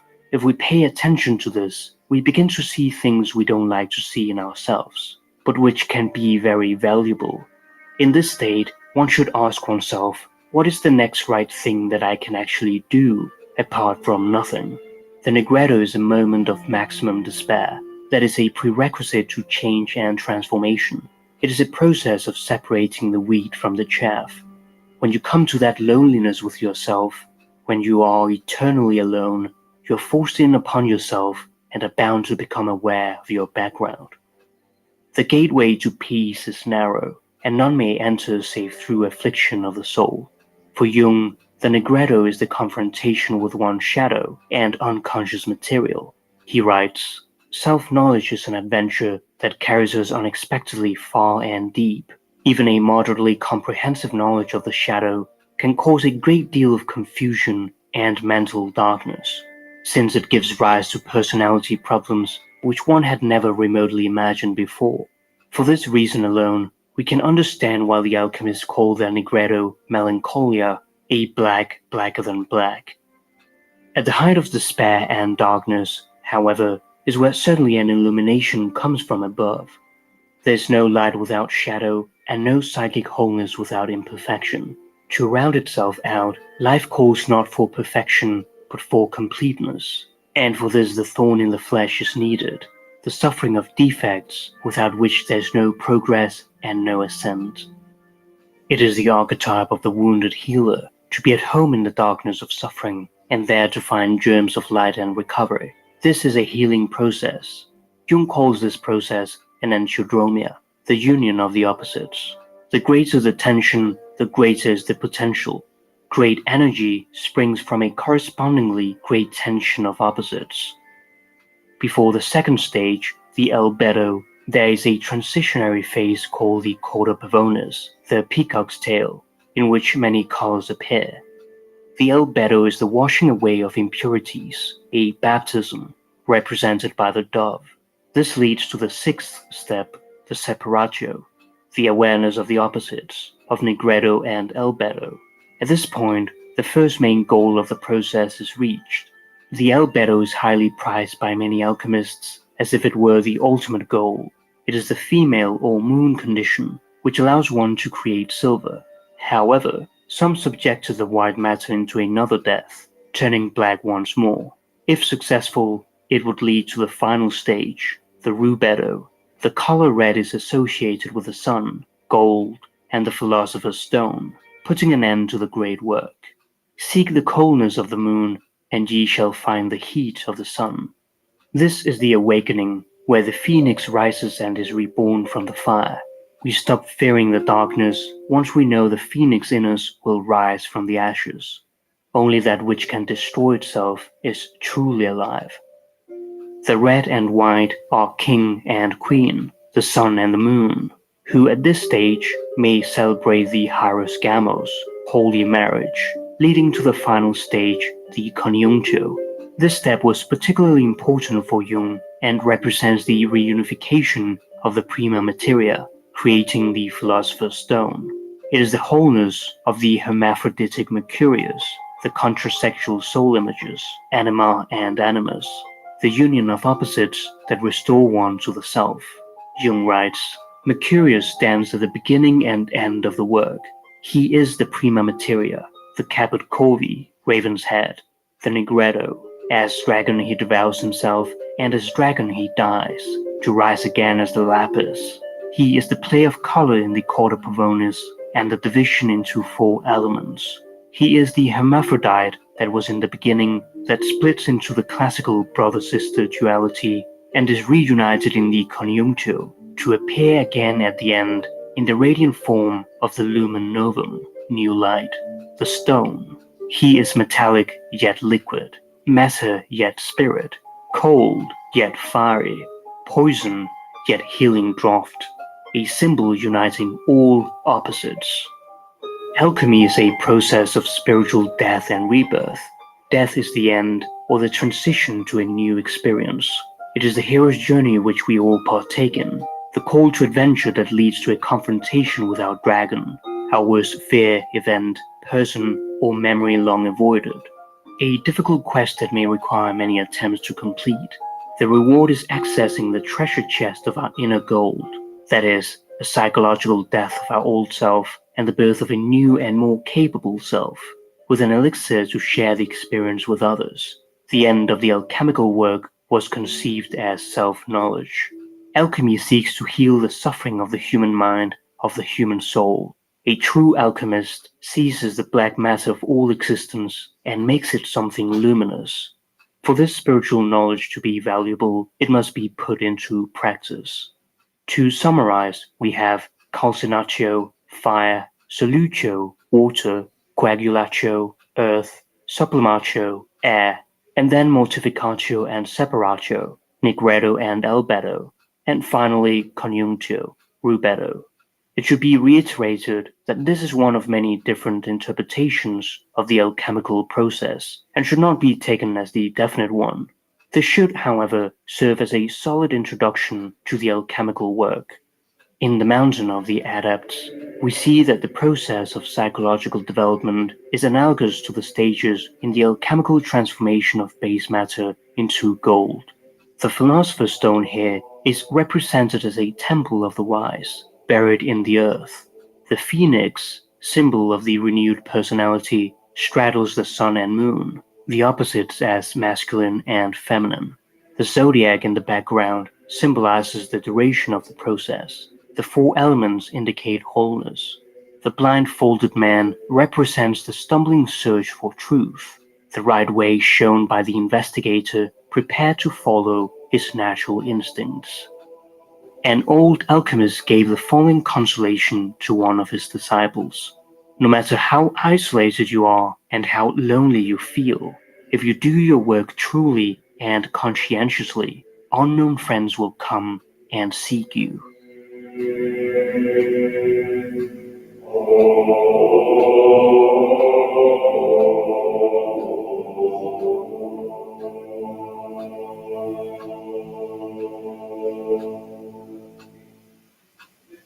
Man cannot stand a meaningless life.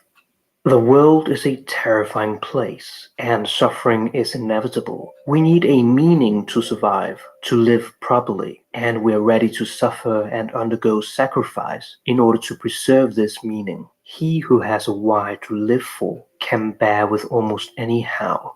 Man who has a meaning can overcome and confront life's troubles. Man without a meaning is bound to descend into the void. Jung, however, believes that we must look in the darkest places, because in the darkest places you can find what shines, and if something shines in the darkness, you know it's a real light. He writes, filling the conscious mind with ideal conceptions is a characteristic feature of Western theosophy, but not the confrontation with the shadow and the world of darkness. One does not become enlightened by imagining figures of light, but by making the darkness conscious. The latter procedure, however, is disagreeable and therefore not popular. In Western theosophy, the way in which the West imitated Eastern traditions, there is too much focus on only seeing figures of light. In order to find meaning in life, Jung tells us to make our darkness conscious. That is the real work of individuation. To integrate our shadow is what gives man wholeness of personality. To achieve a profound meaning in life means that we must go through dark places and walk to the light at the end. No tree, it is said, can grow to heaven unless its roots reach down to hell. The West and East have different views on the meaning of life.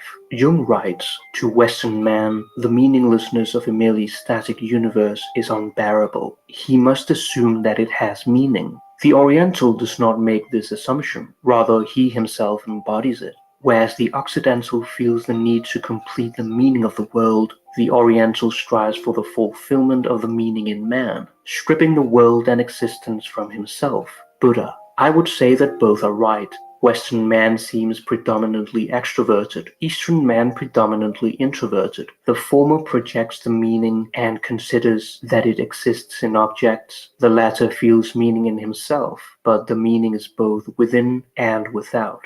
So, what is the meaning of life? This question can be quite deceptive. We mustn't think of it as a static relation to be realized with a simple answer. It is hard to think of a single proposition that can make your life meaningful in an instant. One can, however, orient oneself more meaningfully towards one's goals. To find meaning is a dynamic process that constantly shapes yourself, immerses yourself in reality, and has reality immersed in you. Although the term meaningful life is commonly used, it has no clear definition. We can, however, reframe the question as, what are the conditions under which an individual will experience his life as meaningful? When an individual states that he seeks meaning in his life, he is positively committed to some concept of the meaning of life. This concept of the meaning of life provides him with some framework or goal from which to view his life, and he's determined to fulfill this concept of life. This fulfillment is experienced as a feeling of integration, relatedness, or significance. A meaningful life can be defined according to a positive life regard, referring to an individual's belief that he is fulfilling a life framework or life goal that provides him with a highly valued understanding of his life. We'll be exploring different approaches to the development of positive life regard. The first approach is the philosophical model, where positive life regard develops only from the commitment to and fulfillment of the intrinsic meaning of life. This meaning can be derived from God, religious models, from being, existential models, from man, humanistic models, or from life, self-transcendent models. They all assume that there is only one true meaning of life. However, it isn't quite clear that this is true. There can well be several meanings of life. This is the second approach, the relativistic model, which states that commitment to any system of beliefs can serve as a life framework for the development of positive life regard. Thus, this model shifts emphasis away from the nature of an individual's belief system and emphasizes his commitment to it. Philosophical models propose that the content of belief is a determinant of positive life regard, while the relativistic model proposes only that the process of believing itself is a determinant of positive life regard. Although most philosophers would probably deny that there is a single meaning of life if confronted, they nevertheless approach the problem of meaning by trying to explicate some single conceptual framework from which to understand the meaning of life. Therefore, the relativistic perspective has several advantages over the philosophical one. The wide variety of belief systems under which individuals have developed meaning in life, Taoism, Christianity, existentialism, etc., do not appear reducible to one fundamental system. It promotes tolerance towards all systems of belief and is thus inclusive of all of the philosophical models. It discourages abstract philosophical discussion over which system of beliefs is ultimately better, and emphasizes the responsibility of each individual to find his own beliefs. The third way to develop positive life regard is through the psychological approach. Most contemporary psychological theories explain individual development as a function of the resolution of inherent needs or stages of development through the interaction of the individual with his social environment, such as Maslow's hierarchy of needs, in which certain needs must be satisfied before an individual can accept growth needs and experience life validation and peak experiences through the development of self-actualization. Self-esteem, man's experience of his self as valuable, is a subjective belief which is necessary for a positive life regard. It is linked to one's self-image, the way we see ourselves physically, our social roles, and personality traits, and seeing oneself progressing towards one's ideal self. All of this makes up one's self-concept, the knowledge of who one is. As infants, we are concerned with our self-image, which develops from the relationship with our parents. And as we grow older into adolescence, we also start becoming concerned with our self-esteem. Therefore, meaning in life appears to be a later development, caricatured as the perennial concern of college students, emphasized as an important issue of mid and later life. An individual must successfully resolve the stage concerned with self-concept by developing self-esteem before he can develop positive life regard. Self-esteem is seen as a necessary but an insufficient prerequisite of positive life regard. Positive life regard, however, does not appear to be socially introjected, but is much more intimately involved with a person's own idiosyncratic evaluation of his life goals.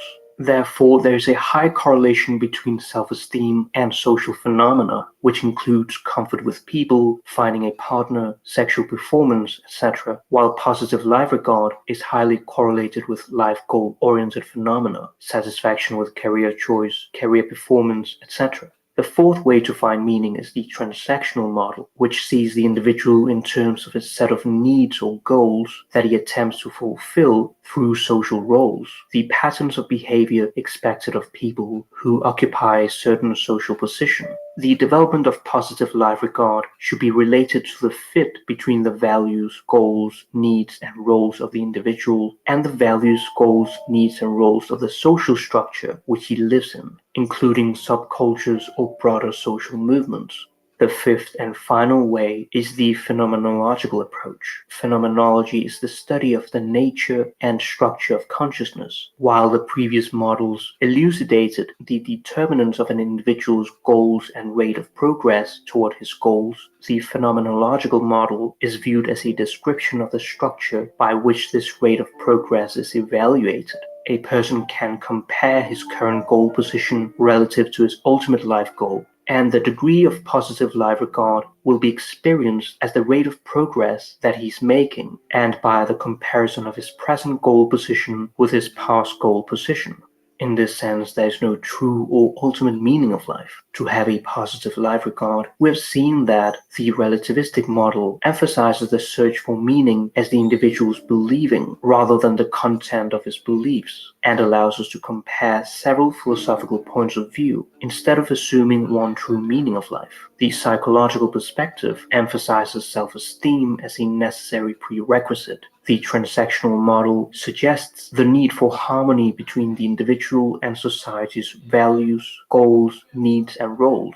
And the phenomenological approach allows us to describe the structure by which the rate of progress is evaluated towards a meaningful life. To help navigate and orient yourself towards a more meaningful life, you can rate the following statements taken from the Life Regard Index from 1 to 5, 1 being the lowest and 5 the highest. I have some aims and goals that would personally give me a great deal of satisfaction if I could accomplish them.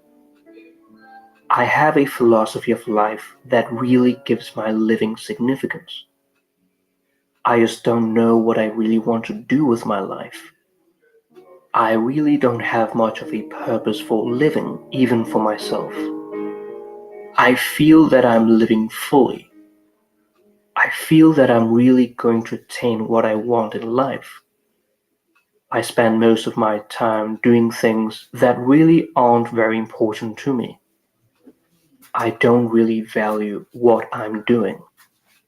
In finding meaning in an imperfect world, Ito Landau found out that many who didn't find meaning in their lives were too perfectionist. They take only great people and great achievements as things that make life meaningful. They look up to people they admire. You know, boy, I tell you, a nigga ain't shit. You know that? You know, my brother, he sent me some money when it came in the mail late this evening. So I was trying to get to the park place, you know, to try to get the park from my car before it got too late. I walked went a couple of people in the neighborhood that I know they went home, so I walked to the store. Got them niggas offered to pay you now. Offered to pay you to take me down there. They ain't got motherfucking time. Oh, I'm trying to get to Jacksonville before it get too late. Oh, punk ass nigga. Oh, I'm not from here. I just stopped here to the store to charge my phone. I'm trying to get to my auntie house. Okay. I said, well, niggas ain't no damn good. Niggas stand up in there. I said, man, look, I paid if you take me to the auto park. So, oh, I'm just going right behind the store. I said, well, that figures.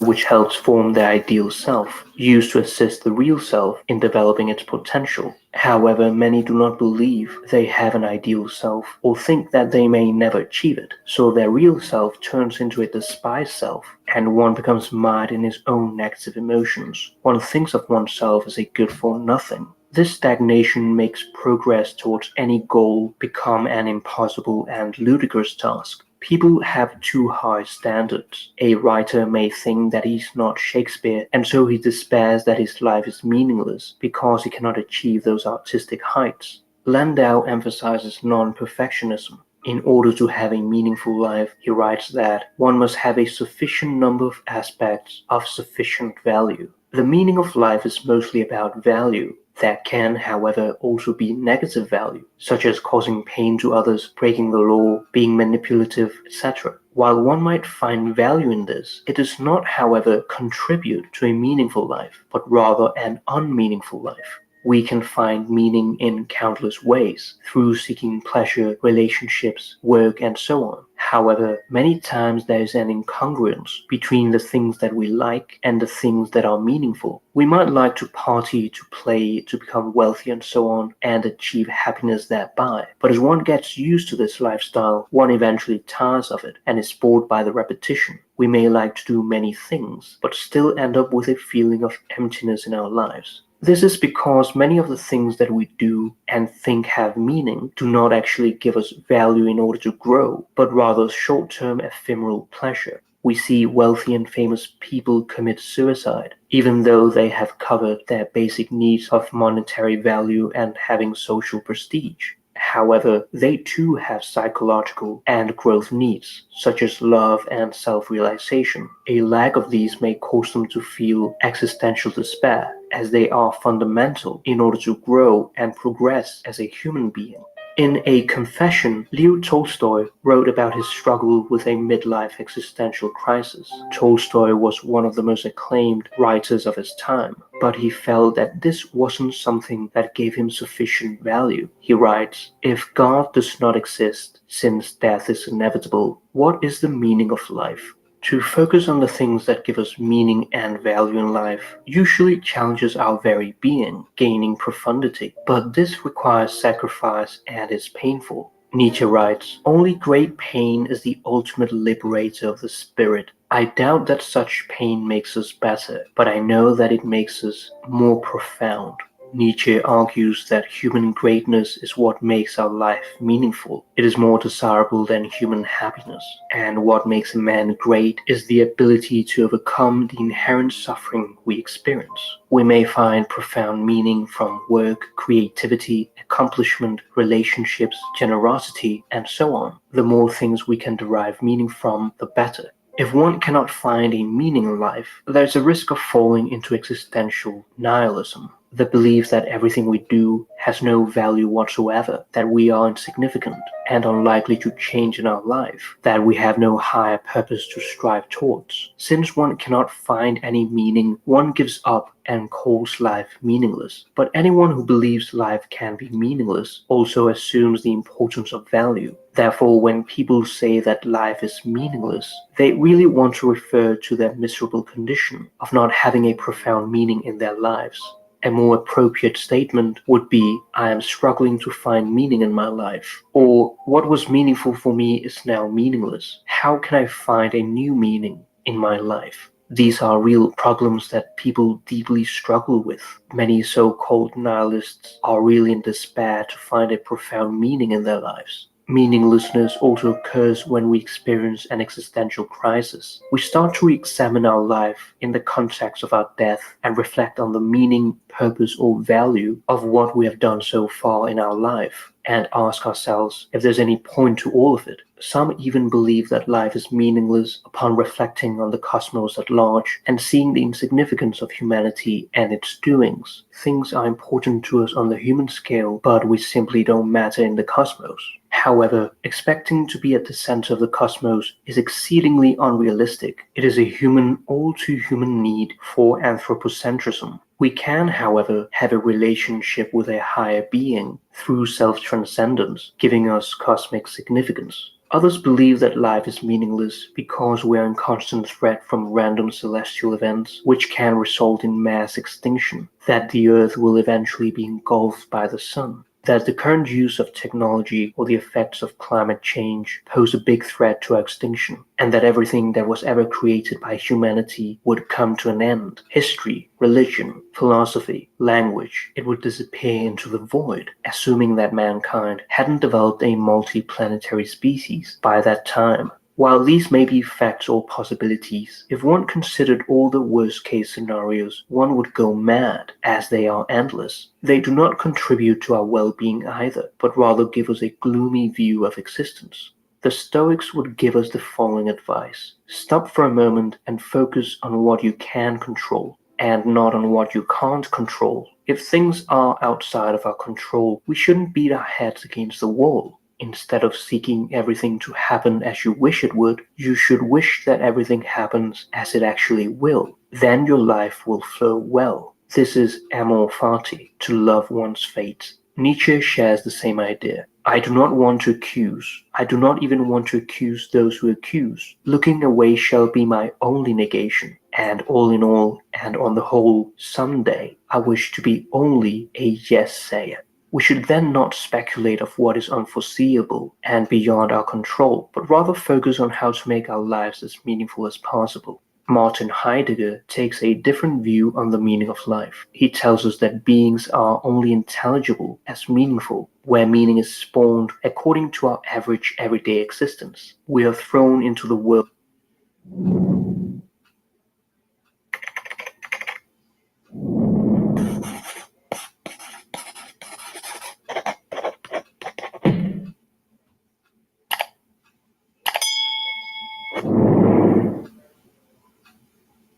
Capricorns, what's up? My watch was acting weird for a minute. I was trying to start your video and it kept turning on, turning off, turning on, turning off. Hi, Capricorns, how you doing? Oh, welcome to your general love reading for March 23rd, 2023. It's good to see all of you. I hope all is well. Oh, planet Saturn came out. That's you. What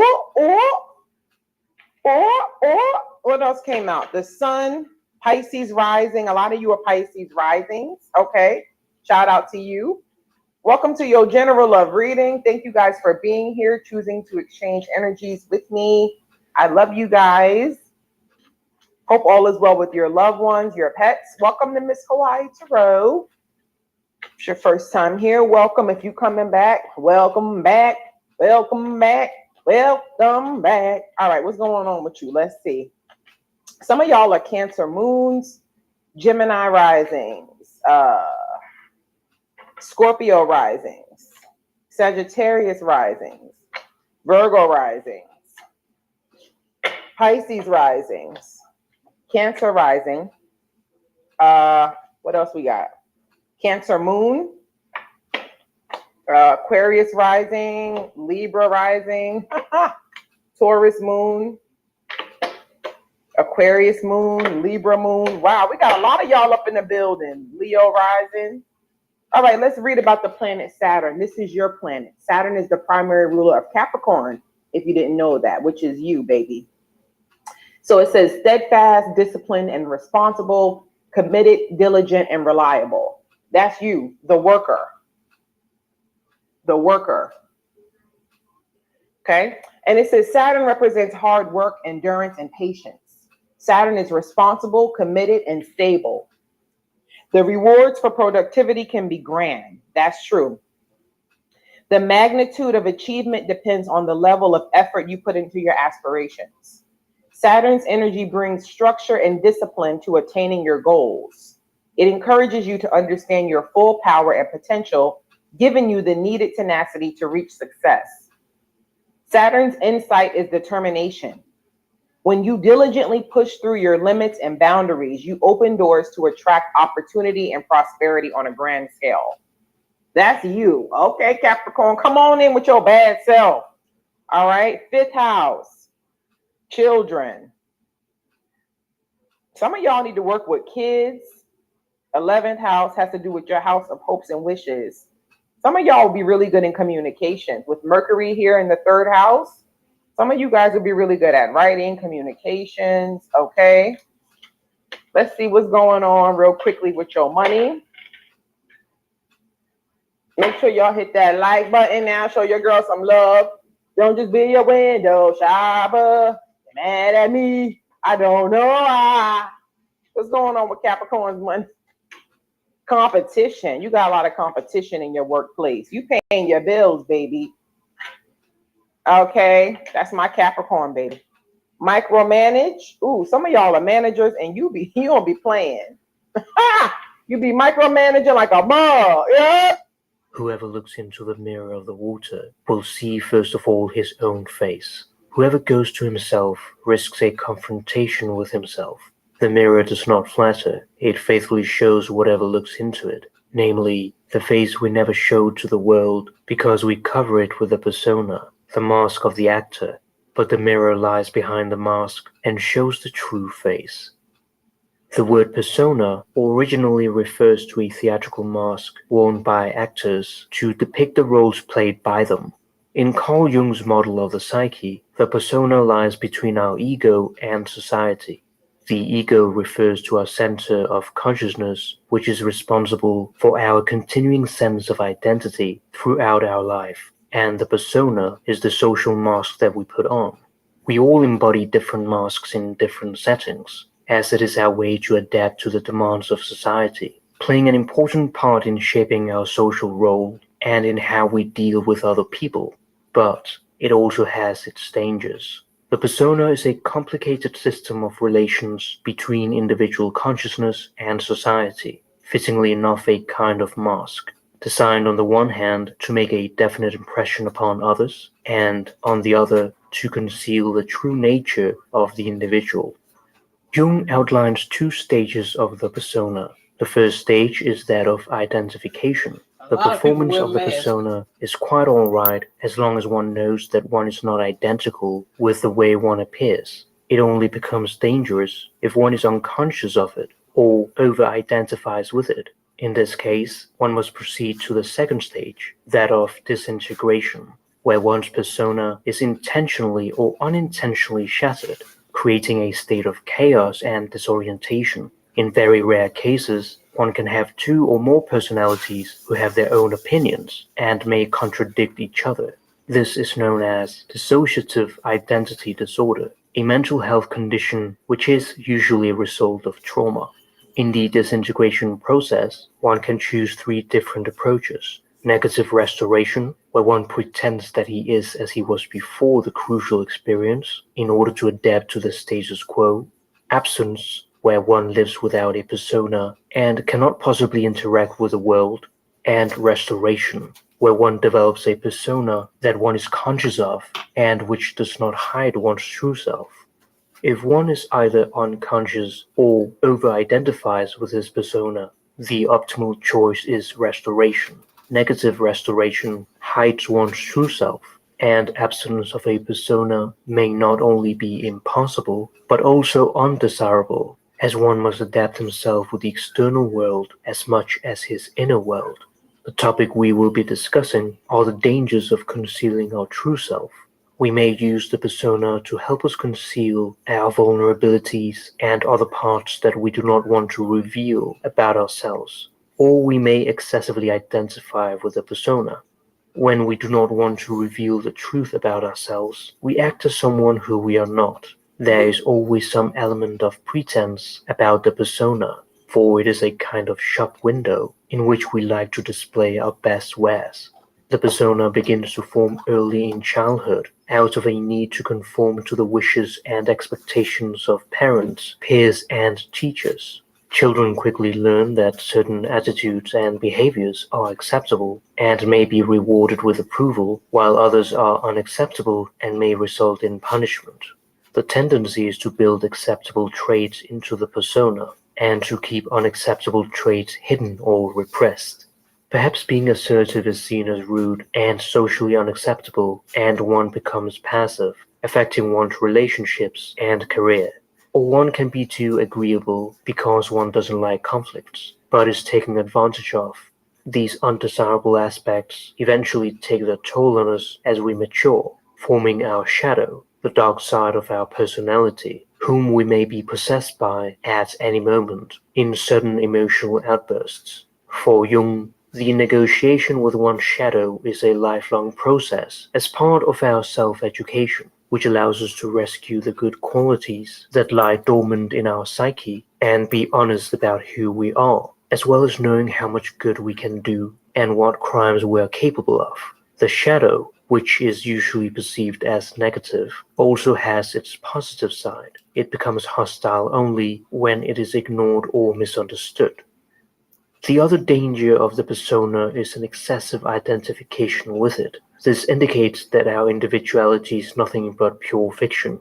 In rare cases, if the ego is completely identical with the persona, individuality is wholly repressed, representing maximum adaptation to society and minimum adaptation to one's individuality, inhibiting psychological development. Jung writes, every calling or profession has its own characteristic persona. A certain kind of behavior is forced on them by the world, and professional people endeavor to come up to these expectations. Only the danger is that they become identical with their personas, the professor with his textbook, the tenor with his voice, then the damage is done. Henceforth, he lives exclusively against the background of his own biography. One could say, with a little exaggeration, that the persona is that which in reality one is not, but which oneself as well as others think one is. The persona prevents us from what Jung considered the most important task in our lives, the process of individuation, bringing one closer to the self through having one's unconscious contents brought into consciousness. The contents of the unconscious can be explored through dreams, reflection, and active imagination. It is not possible to achieve individuation by conscious intention alone. The self is the totality of one's personality, which transcends the ego. The goal of the self is wholeness, and individuation is its raison d'etre. The persona hinders this process. One cannot individuate as long as one is playing a role to oneself. The convictions one has about oneself are the most subtle form of persona and the most subtle obstacle against any true individuation. One can admit practically anything, yet somewhere one retains the idea that one is nevertheless so and so. And this is always a sort of final argument which counts apparently as a plus, yet it functions as an influence against true individuation. By way of example, we can contrast French philosopher Jean-Paul Sartre's concept of bad faith to that of the persona. He writes, "Let us consider this waiter in the cafe. His movement is quick and forward, a little too precise, a little too rapid. He bends forward a little too eagerly. His voice, his eyes express an interest a little too solicitous for the order of the customer. Finally there he returns, trying to imitate in his walk the inflexible stiffness of some kind of automaton, while carrying his tray with the recklessness of a tightrope walker by putting it in a perpetually unstable, perpetually broken equilibrium which he perpetually re-establishes by a light movement of the arm and hand. All his behavior seems to us a game. He is playing. He is amusing himself. But what is he playing? We need not watch long before we can explain it. He is playing at being a waiter in a cafe. There is nothing there to surprise us. Sartre tells us that the waiter is deceiving himself about his human reality. The persona or social role has become equivalent to his human existence. His individuality becomes objectified, being equivalent to his job. If one day he happens to lose interest in his job or is fired from it, his persona shatters, the stage of disintegration, and he stares into the abyss, meeting face to face with the emptiness of his true self, which he has not yet developed, and this may lead to an existential crisis. Jung believes, on the other hand, that one falls into the power of primordial images, and without an anchor in reality, one can lose one's wits. He writes, "The aim of individuation is nothing less than to divest the self of the false wrappings of the persona on the one hand, and of the suggestive power of primordial images on the other. Primordial images or archetypes are collectively inherited forms. To understand this better, one must be familiar with Jung's model of the psyche. The self is divided into consciousness and the unconscious. And further, the unconscious is divided into the personal unconscious, contents that are individually acquired but have been forgotten or repressed, and the collective unconscious, contents that are inherited, that is, archetypes. Apart from the persona that we have been discussing, the mediator between ego and society, which pertains to consciousness, the persona also forms part of the collective unconscious, and is sometimes referred to as a social archetype or conformity archetype. It is only because the persona represents a more or less arbitrary and fortuitous segment of the collective psyche that we can make the mistake of regarding it in toto as something individual. It is, as its name implies, only a mask of the collective psyche, a mask that feigns individuality, making others and oneself believe that one is individual, whereas one is simply acting a role through which the collective psyche speaks. When we